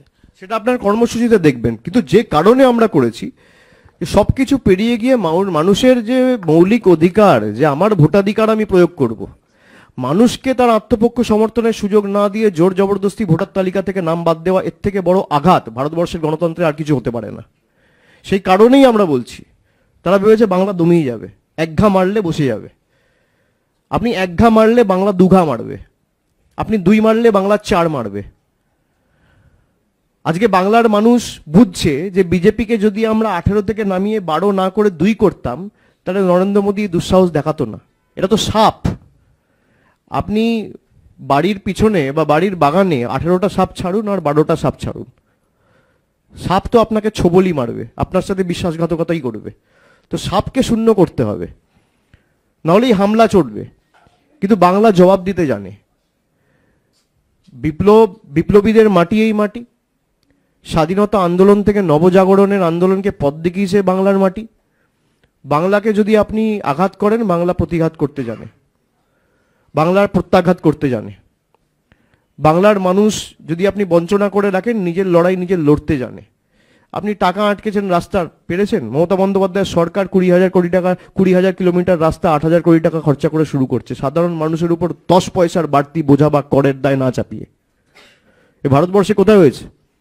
কোন রাজনৈতিক দলের সৎসাহস রয়েছে যে ক্ষমতায় রয়েছে মানুষের কাছে রিপোর্ট কার্ড নিয়ে যাবে? বিজেপি পারবে? 11 বছরের রিপোর্ট কার্ড নিয়ে আসুক বাংলার মানুষের কাছে, আমরা নিয়ে যাচ্ছি। আমাদের কেউ বলেনি আমরা বদ্ধপরিকর মানুষকে হিসাব দিতে। তো এই যে আঘাত আনার প্রবণতা, এই যে প্যাটার্ন, যে টাইট করব, উচিত শিক্ষা দেবো, জবাব দেবো, জবাব তো মানুষ দেবে, মানুষের দরবার। আপনি কোর্টে জিতবেন, তৃণমূল ভোটে জিতবে, আপনি টিভির পর্দায় জিতবেন, আমরা জনগণের আদালতে জিতব। আপনার যত ক্ষমতা আছে আপনি প্রয়োগ করুন। আপনার ইলেকশন কমিশন আপনাদের বাঁচাবে না, আপনার জুডিশিয়ারি আপনাদের বাঁচাবে না, আপনার মিডিয়া আপনাদের বাঁচাবে না, মিডিয়ার একাংশ, আপনার প্যারামিলিটারি ফোর্স, কেন্দ্রীয় বাহিনী, এজেন্সি আপনাদের বাঁচাবে না। এর প্রমাণ আগেও আপনারা পেয়েছেন। 21-এর বিধানসভা, পরবর্তীকালে পুরসভা, পঞ্চায়েত, একাধিক বাই ইলেকশন, 24-এর লোকসভা, তারপর 11টা উপনির্বাচন, তারপর 26-এর বিধানসভা নির্বাচন। মানুষ দেখাবে। আমার মানুষের কাছে বিনম্র আবেদন থাকবে যে আপনারা যাদেরকে সাংসদ বা বিধায়ক হিসেবে বিজেপির টিকিটে এক বুক আশা আকাঙ্ক্ষা নিয়ে নির্বাচিত করেছেন, তারাই আপনার টাকা আটকেছে। আর কোনোদিন তারা আজকে 10 বছর ধরে যারা সাংসদ, দুবারের 2 টার্মের যারা এমপি, যারা দীর্ঘ 4 বছর 4.5 বছর ধরে বিধায়ক রয়েছেন, একটা চিঠি দেখাতে পারবেন কেন্দ্র সরকারের কাছে লিখেছে? আমি তথ্য দিয়ে দেবো যে গত 7 বছরে কেন্দ্র সরকার রাজ্য থেকে কত টাকা তুলে নিয়ে গেছে। কেন্দ্র সরকার তথ্য দিক যে এই নাও মানরেগার টাকার হিসেব, মানরেগার টাকা আমরা 5 বছরে দিয়েছি, কিন্তু বারণ করছে না, দিক। এই নাও আবাসের টাকার হিসেব আমরা দিচ্ছি। কোথায়? আপনি তৃণমূলকে টাইট করতে গিয়ে বাংলার মানুষকে টাইট করছেন। আপনি আমায় গালাগালি দিন, আমার পিছনে ইডি লাগান, সিবিআই লাগান, এজেন্সি লাগান, জুডিশিয়ারি লাগান, সংবাদ মাধ্যম লাগান, আমাকে দিনরাত গাল দিন, আপনি মমতা বন্দ্যোপাধ্যায়কে গাল দিন, কিন্তু আপনি মানুষকে শিক্ষা দিতে চাইছেন তৃণমূলকে টাইট করতে গিয়ে। মানুষ তো গণতন্ত্রের ভগবান, গণদেবতা। যারা আপনায় ক্ষমতায় বসিয়েছে তারা 10 মিনিট লাগবে না আপনার দম্ভ অহংকার চূর্ণ বিচূর্ণ করে মাটিতে নিয়ে আসবে। সে জবাব মানুষ দেবে, আপনারা তৈরি থাকুন। Abhishek, this side. In the past couple of months, we have seen how Bengali-speaking migrant workers or laborers in general have been harassed, attacked, whatsoever. Multiple of these incidents have happened. Do you think this will continue till 2026 elections, or has this, completely taken into a social problem where speaking in Bangla in various other non-Bengali states is being looked down upon? And if yes, what is the solution? How do you go about it? You should first ask this question to the BJP counterparts, because they are the one who are doing it. And if BJP stays in power, this will continue, because this is BJP's way of doing politics. Bengalis have been selectively persecuted on basis of the language they speak, on basis of their eating habits, and this has only happened in BJP ruled states. This cannot be a mere coincidence. It's happening in states like Maharashtra, it's happening in states like Chhattisgarh, it's happening in states like Madhya Pradesh. BJP leaders are looking down upon Bengalis and making mockery of our food habits, demeaning us, accepting that there is no such language which exists. Bengalis are being labeled as Bangladeshis in BJP ruled states. We have seen many instances. So the onus is on the people of Bengal to understand, and the people of this country to understand, that BJP will continue to do politics over religion, caste, creed, and based on which religion that person belongs to. If we have to put a full stop to this, we need to eradicate every BJP elected representative from the soil of this country, and that process will start from Bengal in 26. Abhishek, you have given an ultimatum to the Election Commission till 31st. I will give. I'm yet to give. Okay. After that, if they does not come out with the list of logical discrepancy, what Trinamool Congress will do? And then they will see the might of Bengal. Forget about Trinamool Congress. And if you could throw some light on the role of Seema Khanna, which you said. Whatever I had to say, I said. Trinamool Congress will not put its might. People of Bengal will put their might. If the Election Commission is so clear that we want to sanitize the electoral roll, what is stopping them from coming out with the list of logical discrepancies? They are claiming that there are about 1,36,00,000 people in Bengal who falls in the category of logical discrepancies based on 6 different groups that they have created and explained. If your objective is clear, what is stopping you from coming out with this list? You make the list public. Let it be in public domain. Journalists like you should also go and make stories. Nobody is stopping. Then eventually representatives from other political parties can also reach out to them to find out actually if there is any discrepancy and if that can be addressed or sorted in any way. BJP's objective has always been to humiliate, undermine, and disrespect Bengal and the people of Bengal. That is why SIR is being selectively carried out in Bengal rather than it being carried out in other states where India shares its borders with countries like Myanmar and Bangladesh. And if the list is not clean, if there is some discrepancy which the Election Commission and the ruling party in the center is claiming, then they should take the moral high ground. And then the Prime Minister of the country first should resign, the Home Minister of the country should resign, the entire cabinet should resign, the Lok Sabha should be dissolved, and you conduct an SIR for 6 months and go for fresh elections. No one is stopping you. But they think that BJP is legal, people of this country is illegal. That cannot be the case. Every time you cannot make people stand in queues for your own selfish political interest and petty gains. We saw the same thing in 2016 when demonetization happened. Everyone stood in the queue trying to change currency. Did you see any of BJP leaders standing in the queue?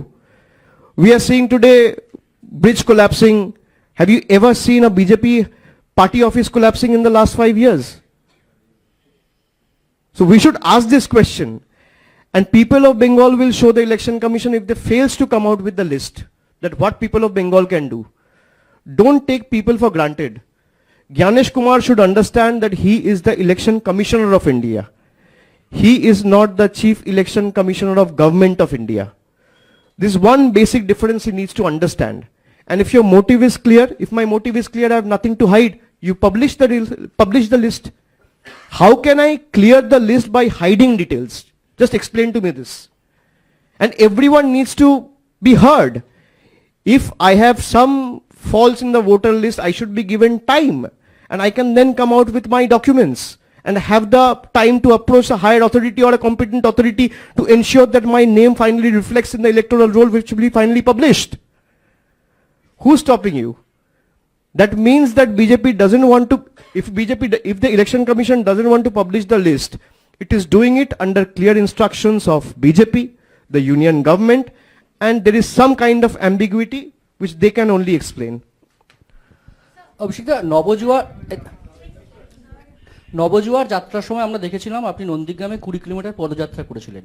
এই আপনার যে আগামী কর্মসূচি সেখানে কি নন্দীগ্রামের সেবাশ্রয়ের মতো করে কর্মসূচি থাকছে, কর্মসূচি নিচ্ছেন? আর জল্পনা চলছে যে কোনো সেবাশ্রয় করতে না, জল্পনা না, আমার কাছে কিছু নন্দীগ্রামের অনেকে কিছু রিকোয়েস্ট এসেছিল এবং প্রায় 2 মাস ধরে 2.5 মাস ধরে, বিশেষ করে যখন থেকে আমরা এই ডায়মন্ড হারবারের সেবাশ্রয় শুরু করব, দ্বিতীয় অধ্যায় শুরু করব, আমরা শুরু করেছি প্রায় 1 মাস হতে চললো।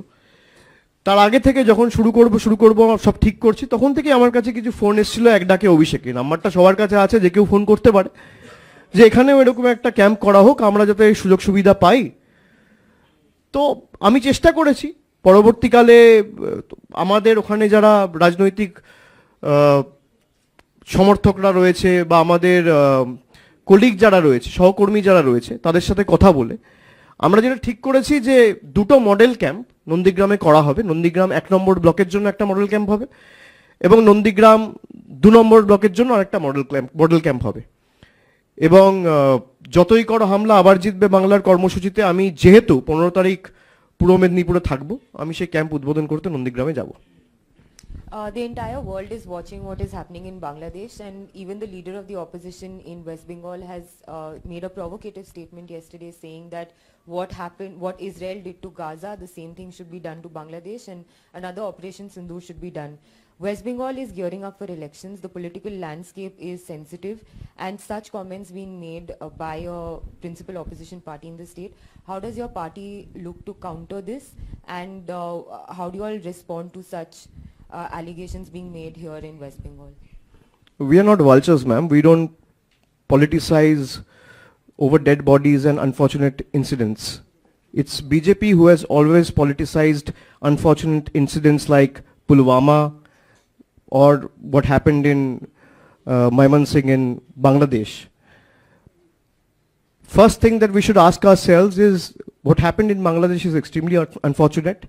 Has there been any information that is available in public domain which clearly states that Dipu Das, the worker who used to work in a factory, has committed some kind of blasphemy which is being reported in media, and based on which he was lynched and he was brutally killed?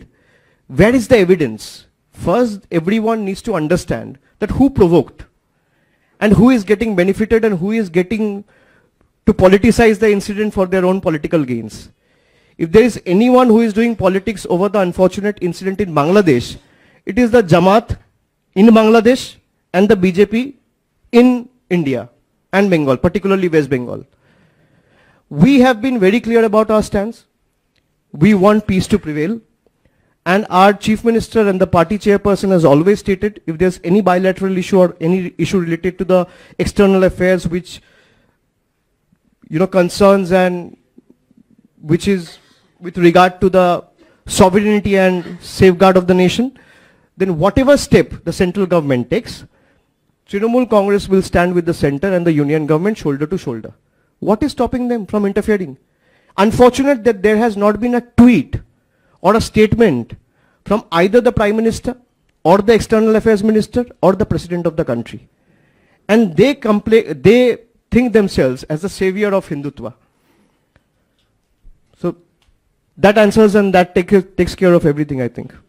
केंद्रीय मंत्री शांतनु ठाकुर केंद्रीय मंत्री शांतनु ठाकुर ने कहा है कि 50 लाख अगर Rohingya और बांग्लादेशी के नाम कटते हैं तो 1 लाख मतुआ के भी नाम कट सकते हैं। तो इतने दिनों से मतुआ जो है एक प्रोसेस कर रहे थे सीए सर्टिफिकेट के लिए, तो अब उनमें भी इतना कंफ्यूजन है कि एसआईआर में उनका नाम आएगा कि नहीं। और उन्हीं के सेक्शन के एक नेता अब कहते हैं कि 1 लाख मतुआ के नाम कट सकते हैं, क्या कहेंगे इस पर? उनको अगर ऐसा ही लगता तब तो शुरुआत शांतनु ठाकुर से होना चाहिए। मैं तो यही कह सकता हूं कि भाई अगर आपको इतना ही लगता है कि 1 लाख मतुआ को निकाल दो, कोई बात नहीं, कटता है, तो you should lead by example. आप कितना देशभक्त है अब दिखा दो। भाई खुद बाहर में घूमोगे और यहाँ के ज्ञान दोगे।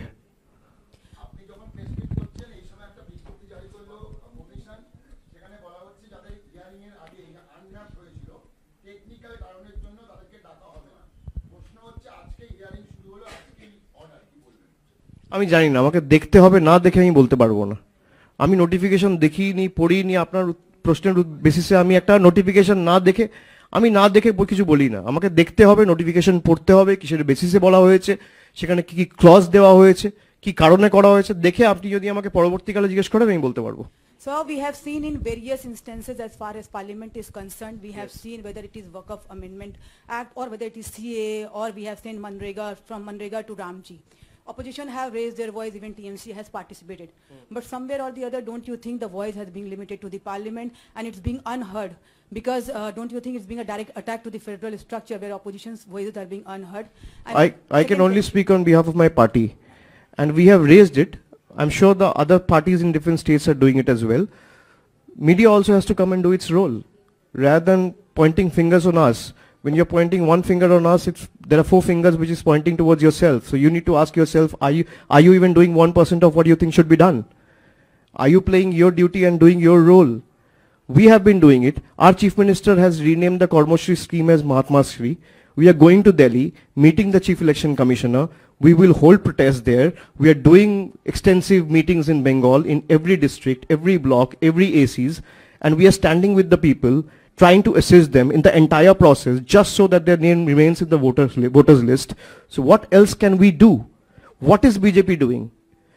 If you see and compare what Trinamool has done and what BJP is doing, BJP is only trying to politicize by doing Hindu-Muslim. And what is Trinamool doing? Has BJP even assisted a single person during the period of 2 months? No. You have another question? Sir, over these issues only, Congress has called a nationwide protest from 5th January, naming it to be the Manrega Bachao Yatra. They have not reached out to us. So if they reach out to us, we will respond to them. অভিষেক, বাবার আপনারা অভিযোগ করছেন যে কেন্দ্রীয় সরকার 100 দিনের কাজে টাকা দিচ্ছে না, সুপ্রিম কোর্টের নির্দেশ সত্ত্বেও দিচ্ছে না। তারপর আবার নতুন করে সিদ্ধান্ত নিয়েছে যে কেন্দ্রীয় সরকার এবার থেকে 100 দিনের কাজে 7% টাকা দেবে এবং রাজ্য সরকার 40% টাকা দেবে। এটা কিভাবে দেখছেন আপনি? না, আগে তো টাকা শুরু করতে হবে। 60%, 40%, এ তো ধরুন এদের স্ট্যান্ডার্ডাইজ স্কিম, এটা বাড়িয়ে দিয়েছে। নর্থ ইস্টের ক্ষেত্রে এটা 90-10। কিন্তু আপনার ধরুন, আমি এক তর্কের খাতিরে বলছি, আবাস যোজনা তো নিয়ম তাই যে 60% টাকা দেবে কেন্দ্র, 40% টাকা দেবে রাজ্য। 60% টাকা কোথায়? 5 বছর ধরে তাও তো দিচ্ছে না। আপনার প্রথমত 5 বছরের ডিউ রয়েছে। আপনি গরিব মানুষগুলোকে কাজ করিয়ে তাদের পারিশ্রমিক আটকে রেখেছিলেন। তাদের যেটুকু টাকা পাওয়ার ছিল সেই টাকাটাও দেননি। তার পরিমাণ প্রায় 3-4 হাজার কোটি টাকা। এবার তারপর পরপর 4টে অর্থবর্ষে আপনি 1 পয়সা বরাদ্দ করেননি। তো আপনি আগে আপনার টাকাটা তো বরাদ্দ করুন। আমাদের স্টেটটা যেমন জল জীবন মিশন 5050 কোটি টাকার মধ্যে স্টেটের দেওয়ার কথা 2525 কোটি টাকা। আর কেন্দ্রের দেওয়ার কথা 2,525 কোটি টাকা, স্টেট একা দিয়েছে 4,590 কোটি টাকা, কেন্দ্র সরকার তার 2,500 কোটি টাকা দেয়নি এখনো। তো ভারতবর্ষের সংবিধানকে যদি কেউ ভায়োলেট করে, দেশের বিজেপি সরকার করছে, মোদী সরকার করছে। আর কারো জি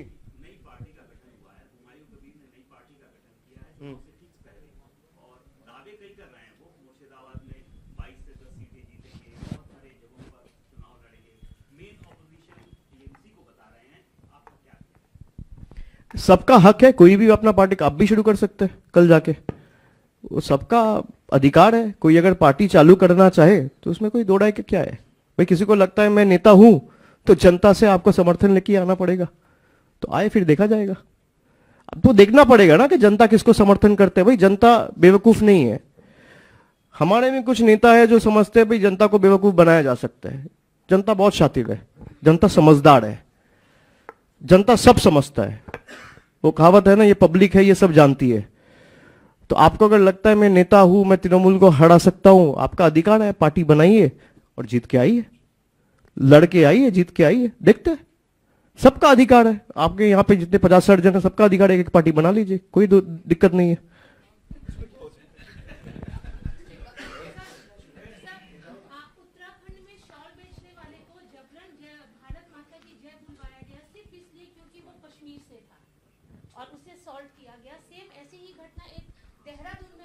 ये तो रोज बीजेपी वाले स्टेट्स में रोज हो रहा है, ये तो लोग देख रहे हैं। अब मैं इस पे अलग करके क्या बोलूं।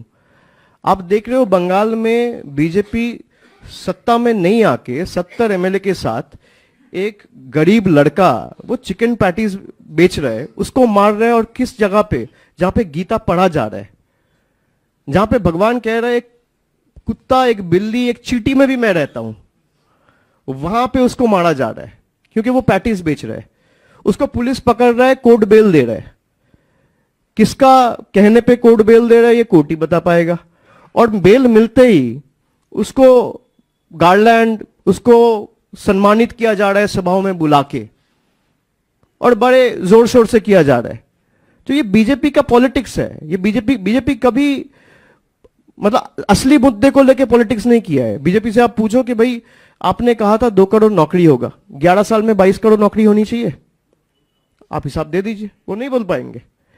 बीजेपी से आप पूछ लो कि भाई आपने बोला था कालाधन खत्म हो जाएगा, प्रधानमंत्री ने बोला था 50 दिन दीजिए, अगर 50 दिन में मैं नहीं कर पाया तो जिस चौराहे में मुझे ले जाके जो सजा देंगे आपका हर सजा मंजूर है।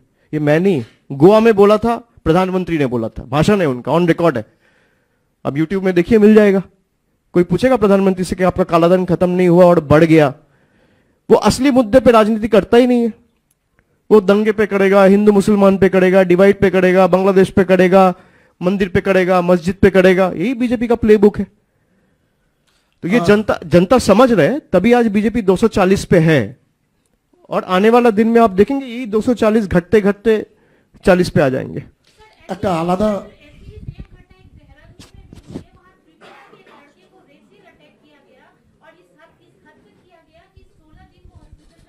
नहीं, हम सबको कंडेम करना चाहिए, लेकिन मान लीजिए ना त्रिपुरा का चीफ मिनिस्टर के इसके ऊपर कोई स्टेटमेंट है, ना उत्तर प्रदेश का, ना उत्तराखंड का चीफ मिनिस्टर का उसके तरफ से कोई स्टेटमेंट है। और उत्तराखंड में भी डबल इंजन सरकार है, त्रिपुरा में भी डबल इंजन सरकार है। ठीक है, दर्शाता है बीजेपी किस तरीके से राजनीति करता है। একটা আলাদা ইস্যুতে প্রশ্ন করা যাবে এসআইআর এর বাইরে? বিষয়টা হলো এত কিছু ইস্যুর মধ্যে একটা ইস্যু হারিয়ে যাচ্ছে। আমরা হয়তো কয়েকজন সামনে এনেছিলাম, খুব দুর্ভাগ্যজনকভাবে আপনাকে সামনে পেলাম, সুযোগ পেলাম, তাই বলছি। সেটা হলো রাজ্যের বিরোধী দলনেতা সকালবেলা উঠে পিসি দিয়ে শুরু করে, রাত্রিবেলা ভাইপো দিয়ে শেষ করে, আর মাঝখানে কয়লা চোর, বালি চোর, তোলাবাজি ইত্যাদি ইত্যাদি বলে। সম্প্রতি তাঁরই দলের এবং তাঁরই পাড়ার অনিমেষ গিরি, আরএসএস এবং বিজেপি কর্মী, তার কোটি কোটি টাকা চিটিংবাজির, শুভেন্দু অধিকারী নাম করেই বলছি, কোটি কোটি টাকা চিটিংবাজির 99 পৃষ্ঠার প্রমাণ সহ হাজির করিয়েছে। প্রমাণ আপনি প্রমাণ চান কেন? যাকে আপনি টিভির পর্দায় টাকা নিতে দেখছেন, এর থেকে বড় প্রমাণ আর কি? ভাই আমি কিছু বললে ভুল হতে পারে, মিথ্যে হতে পারে, আপনি কিছু বললে সেটা ঠিক হতে পারে, মিথ্যে হতে পারে। ভিডিও কি করে মিথ্যে হবে? আর তখন তো এআইও ছিল না। তো টিভির পর্দায় যাকে আপনি টাকা নিতে দেখছেন নির্লজ্জভাবে, দোকান কাটা, আপনি তার সম্পর্কে কি দেবেন? কোটি কোটি টাকার প্রমাণ দিয়ে কি করবেন? বিজেপিতে গেলেই ধোয়া তুলসী পাতা। বিজেপিতে যে গেছে খালি শুভেন্দু অধিকারী বলে নয়, আপনি দেখুন না, অজিত পাওয়ার থেকে শুরু করে, প্রফুল প্যাটেল থেকে শুরু করে, নারায়ণ রানে থেকে শুরু করে, হিমন্ত বিশ্ব শর্মা থেকে শুরু করে যারা গেছে সব ধোয়া তুলসী পাতা।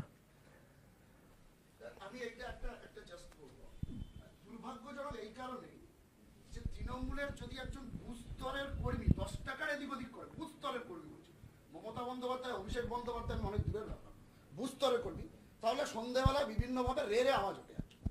কিন্তু এক্ষেত্রে কেউ কোনো মানে একটা টু শব্দ পর্যন্ত নেই যেখানে নদী হাজির। এটাও মানুষের জানা দরকার। এটাই আমার দুর্ভাগ্যজনকভাবে বলতে বাধ্য হচ্ছি, যদি আমাদের মতো ছোটোখাটো কিছু ইউটিউবার, আমাদের কটা লোকই বা চেনে, সবাই যদি করে এবং এটা প্রমাণ আছে, এটাই দুর্ভাগ্যজনক। এবং ওই ভদ্রলোক ভিকটিম, তিনি দুঃখ করছিলেন, এটাই বলার ছিল। ঈশ্বরে আস্থা রাখুন, আর কি বলতে পারি, বিচার একদিন না একদিন হবেই। दादा बंगाल में ये बाबरी मस्जिद बन रहा है, बाबरी मस्जिद बन रहा है, पूरा देश भर में चर्चा है। इसके बारे में आपको क्या अलग से कुछ टिप्पणी या फिर कुछ आपका कुछ राय इसके बारे में? कहाँ बन रहे हैं? मैं तो खाली ईंटा पड़ा हुआ देखा हूँ, अभी तो कुछ शुरू नहीं हुआ है। जब शुरू होगा तब सवाल पूछिएगा। भाई अनाउंसमेंट के बेसिस पे आप कैसे बोल दिया बन रहा है? बनना शुरू हो तब पूछिएगा। नहीं वो बनाए, लेकिन आपको अगर मंदिर मस्जिद का ही राजनीति करना है तो आप और बीजेपी में फर्क क्या है, ये आप उनसे पूछिए। भाई आपको अगर मंदिर मस्जिद का ही राजनीति करना है तो बीजेपी भी मंदिर बनाने का राजनीति किया और आप मस्जिद बनाने का कर रहे हो। और यही हुमायूं कबीर 2019 में बीजेपी का कैंडिडेट था। बाबरी मस्जिद वाला जो इंसिडेंट हुआ था वो 92 में हुआ था, तो 27 साल बाद आपको रियलाइज नहीं हुआ जब 2019 में जिस पार्टी ने बाबरी मस्जिद तोड़ा था उस पार्टी के कैंडिडेट बनने के लिए आप गए दिल्ली, बीजेपी ज्वाइन किया, तब आपको रियलाइज नहीं हुआ और अब रियलाइज हो रहे हो। और जिसको मंदिर मस्जिद बनाना है, मेरा अर्जी ये है भाई सबको बनाने का हक है, कोई दिक्कत नहीं है। आप मंदिर बनाइए, मस्जिद बनाइए, गुरुद्वारा बनाइए, चर्च बनाइए, राजनीति छोड़ दीजिए। अगर आप पॉलिटिक्स कर रहे हैं, जनता की सेवा आपका एक लक्ष्य होना चाहिए। आप अस्पताल बनाइए, आप स्कूल बनाइए, आप यूनिवर्सिटी बनाइए, आप लोगों का हित में जो हो सकता बनाइए। धर्म अपना घर पे करिए, और जो बनाना चाहे स्वागत है, कोई दिक्कत नहीं है, लेकिन राजनीति ना करे। एक राजनीतिक नेता को मंदिर मस्जिद बनाना और उसके ऊपर राजनीति करना शोभा नहीं देता है। আচ্ছা, ঠিক আছে, আমার একটা প্রশ্ন আছে। 31 তারিখে যাচ্ছেন দিল্লিতে, জ্ঞানেশ কুমারের মুখোমুখি হবেন, লাইভ হবে কি হবে না সেটা তখনই বোঝা যাবে। জ্ঞানেশ কুমার যদি আপনাকে জিজ্ঞাসা করেন যে আপনি ফর্ম ফিল আপ করেছেন কিনা, ড্রাফট রোলে আপনার নাম এসেছে কিনা, কি বলবেন? কিন্তু লিস্ট দেখলেই বুঝতে পারবে, ওকে সফটওয়্যার রয়েছে। যে 1 কোটি ডেটা একদিনে রিলিজ করে দিচ্ছে তার কাছে একটা ইন্ডিভিজুয়াল কেস কি?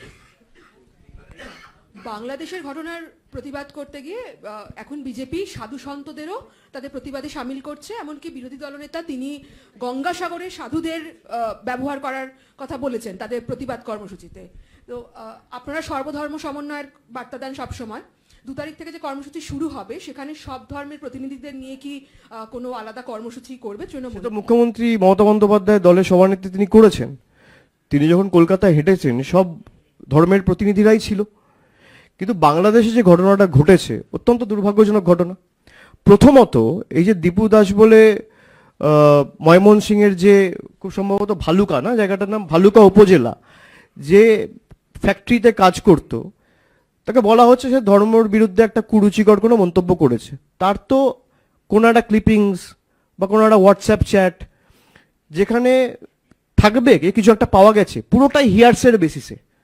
তো প্রথমে দেখা উচিত যে এই রটালোটাকে, যে তিনি যে কুরুচিকর মন্তব্য করেছেন এটা রটালোটাকে, আর এটা নিয়ে রাজনীতি কারা করছে? বাংলাদেশের একটা রাজনৈতিক শ্রেণী করছে, আর ভারতবর্ষে এবং বাংলায় বিজেপি করছে। অন্য কেউ তো এটা নিয়ে রাজনীতি করছে না। তা মানুষ মরার রাজনীতি কে করে ভারতবর্ষের মাটিতে?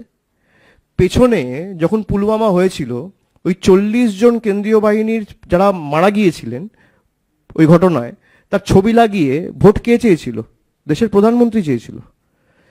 আজকে এই বাংলাদেশকে নিয়ে বিজেপি রাজনীতি করছে। বিজেপি বলে কোন মুখে? 1 কোটি বাংলাদেশি বাংলায় থাকতে বলতো, সব থেকে কম নাম বাংলা থেকে ডিলিট করা গেছে। এবং তারপরে প্রতিশোধ নেওয়ার জন্য এইসব কন্ডিশন ঢুকিয়ে দিয়েছে এবং লজিক্যাল ডিসক্রিপেন্সি করে 1,36,00,000 লোকের নাম ঢুকিয়েছে, যাতে বাংলাকে আবার অপমান করা যায়, বাংলাকে আবার লাঞ্ছিত করা যায়। তো এই দুর্ভাগ্যজনক ঘটনাগুলো নিয়ে যারা হিন্দুত্বের মানে রক্ষক হিসেবে বা হিন্দু ধর্মের কর্তা হিসেবে, বাহক হিসেবে নিজেদেরকে দাবি করেন, রক্ষাকর্তা হিসেবে দাবি করেন, তাদের হিন্দু প্রেম তো আমার ওখানে দেখা উচিত। ভারতবর্ষের প্রধানমন্ত্রী একটা টুইট করেনি, এক্সটার্নাল অ্যাফেয়ার্স মিনিস্টার একটা টুইট করেনি, একটা শব্দ উচ্চারণ করেনি। এই শুভেন্দু অধিকারী, শুনে রাখুন, বলেছিল মমতা ব্যানার্জির সরকারের থেকে মোহাম্মদ ইউনিসের সরকার ভালো। এটা আমার কথা না, রাজ্যের বিরোধী দল নেতা, বিজেপি নেতা মোহাম্মদ ইউনিসকে সার্টিফিকেট দিচ্ছে। সেই ইউনিস সরকার আজকে হিন্দুদের পিটিয়ে মারছে। সার্টিফিকেট কে দিয়েছে? নরেন্দ্র মোদী। সার্টিফিকেট কে দিয়েছে? শুভেন্দু অধিকারী। তো মানুষের কাছে পরিষ্কার। 3 দিন পর 4 দিন পর তো অমিত শাহ আসবে। কবে আসছে আমি জানি না, 2-3 দিনের মধ্যে আসার কথা সংবাদে দেখছিলাম, 29 তারিখ। তো আপনি যান না, হোম মিনিস্টারের কাছে গিয়ে দাবি করুন যে ভাই ওখান থেকে আমাদের বলা হচ্ছে যে শিলিগুড়ি করিডোর আমরা দখল করে নেবো। বাংলাদেশ সাহস কি করে হয়? যে সমস্ত বাইল্যাটারাল ইস্যু রয়েছে কেন্দ্রীয় সরকার যে ভূমিকা নেবে দল হিসেবে আমরা সমর্থন করবো। আমি তো নিজে গেছি অপারেশন সিন্দুরের ডেলিগেশনের সদস্য হিসেবে। আপনারা অনেকে জানেন না, আমাকে অনেক সাংবাদিক জিজ্ঞেস করেছে যে আপনি পার্লামেন্টে যখন আলোচনা হলো অপারেশন সিন্দুর নিয়ে বলেননি কেন? ভাই কেন্দ্রকে অ্যাটাক করতে গিয়ে আমার মুখ থেকে যদি একটা খারাপ কথা বেরিয়ে যায় সেটা তো অন্য দেশে চলবে, আমি সেই সুযোগটা দেবো কেন? ওরা বলে আমাদের জন্য দেশ আগে, কিন্তু আমরা সেটা কর্মে করে দেখাই যে আমাদের জন্য দেশ আগে। আপনি করে দেখান না, কে বারণ করেছে? এত বড় বড় কথা বলা হচ্ছে, তা আপনি কেন বাংলাদেশের সাথে এটা স্ট্রিক্টলি টেক আপ করবেন না? 2 মাস আগে তো ভারতবর্ষের প্রধানমন্ত্রী মোহাম্মদ ইউনিসের সাথে হাত মিলিয়ে মিটিং করে এসেছিল, তারপরেও কেন এই ঘটনা ঘটবে? আর এই ঘটনা কারা ঘটাচ্ছে, কি কারণে ঘটাচ্ছে? এই ঘটনাকে নিয়ে কেন্দ্র করে কে রাজনীতি করছে, কারা রাজনৈতিক স্বার্থে ব্যবহার করছে একটা দুর্ভাগ্যজনক ঘটনাকে? তার জন্য তারাই দায়ী।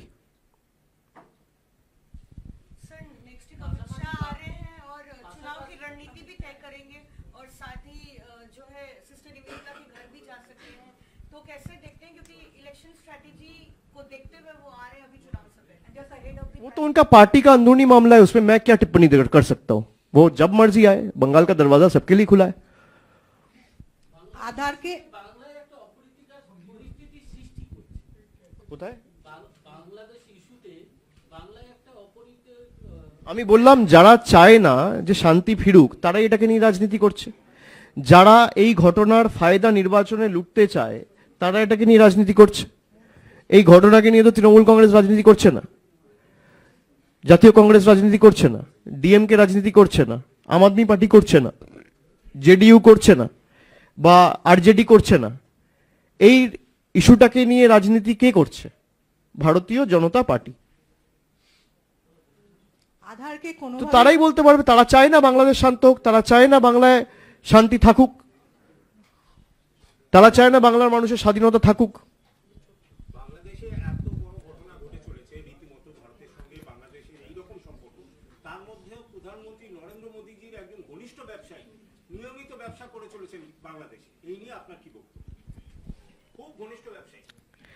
সে তো আমরা যখন বাংলাদেশের প্রধানমন্ত্রীকে তিনি ভারতবর্ষে এনে রেখেছেন তখনই আমরা বুঝতে পেরেছি, কিন্তু যেহেতু বাইলেটারাল ইস্যু সেই জন্য আমরা কিছু বলিনি। দেশের যেহেতু এক্সটার্নাল অ্যাফেয়ার্সের ইস্যু এবং দেশের সিকিউরিটি ইনভলভড, এ নিয়ে আমরা যখন যা বলার, আমরা অযথা কোনো দেশের সুরক্ষা নিয়ে বা বাইলেটারাল ইস্যু নিয়ে রাজনীতি করতে চাই না। কিন্তু যদি আপনার কোনো অ্যাকশনের কারণে যে হিন্দুদের ধারক বাহক এবং রক্ষাকর্তা হিসেবে আপনি নিজেদের দাবি করেন যে হিন্দু হৃদয় সম্রাট, আরে আপনি কত বড় হিন্দু হৃদয় সম্রাট সে তো পাকিস্তানে যখন হিন্দুরা মারা যাচ্ছে বা বাংলাদেশে হিন্দুরা মারা যাচ্ছে তখন আমার দেখতে হবে, তখন আমার দেখা উচিত। এই যে ধরুন আপনি বড় বড় ভাষণ দিচ্ছেন, আজকে এসআইআরকে কেন্দ্র করে যারা মারা গেছে 80% হিন্দু। তা আপনি কোথায় একটা কথা বলেছেন? আপনি একটা পরিবারের পাশে, আপনি প্রধানমন্ত্রী ছেড়ে দিলে আপনার অনেক কাজ, আপনার পার্টির কেউ গিয়ে একবার একটা সাহায্যের হাত বাড়িয়েছে? আর আপনি নাকি হিন্দু হৃদয় সম্রাট, বিশ্বগুরু। এরা মারা যাচ্ছে কার জন্য? এসআইআর এর জন্য। এসআইআর করেছে কি? ইলেকশন কমিশন বলেছে কি? বিজেপি। তাহলে এদের মৃত্যুর জন্য প্রত্যক্ষ বা পরোক্ষভাবে হয় ইলেকশন কমিশন হলে বিজেপি দায়ী। এরা নিজের যে সুইসাইড নোট সেখানে লিখে দিয়ে যাচ্ছে যে ইলেকশন কমিশনের জন্য আমরা সুইসাইড করলাম। তো এদের মধ্যে তো সবাই হিন্দু, তখন তো কোনো ব্যবস্থা নেয়নি। এরা মৃতদেহের উপর দাঁড়িয়ে রাজনীতি করে, এরা নির্লজ্জ, এটাই এদের রাজনীতির ডিএনএ। ঠিক আছে।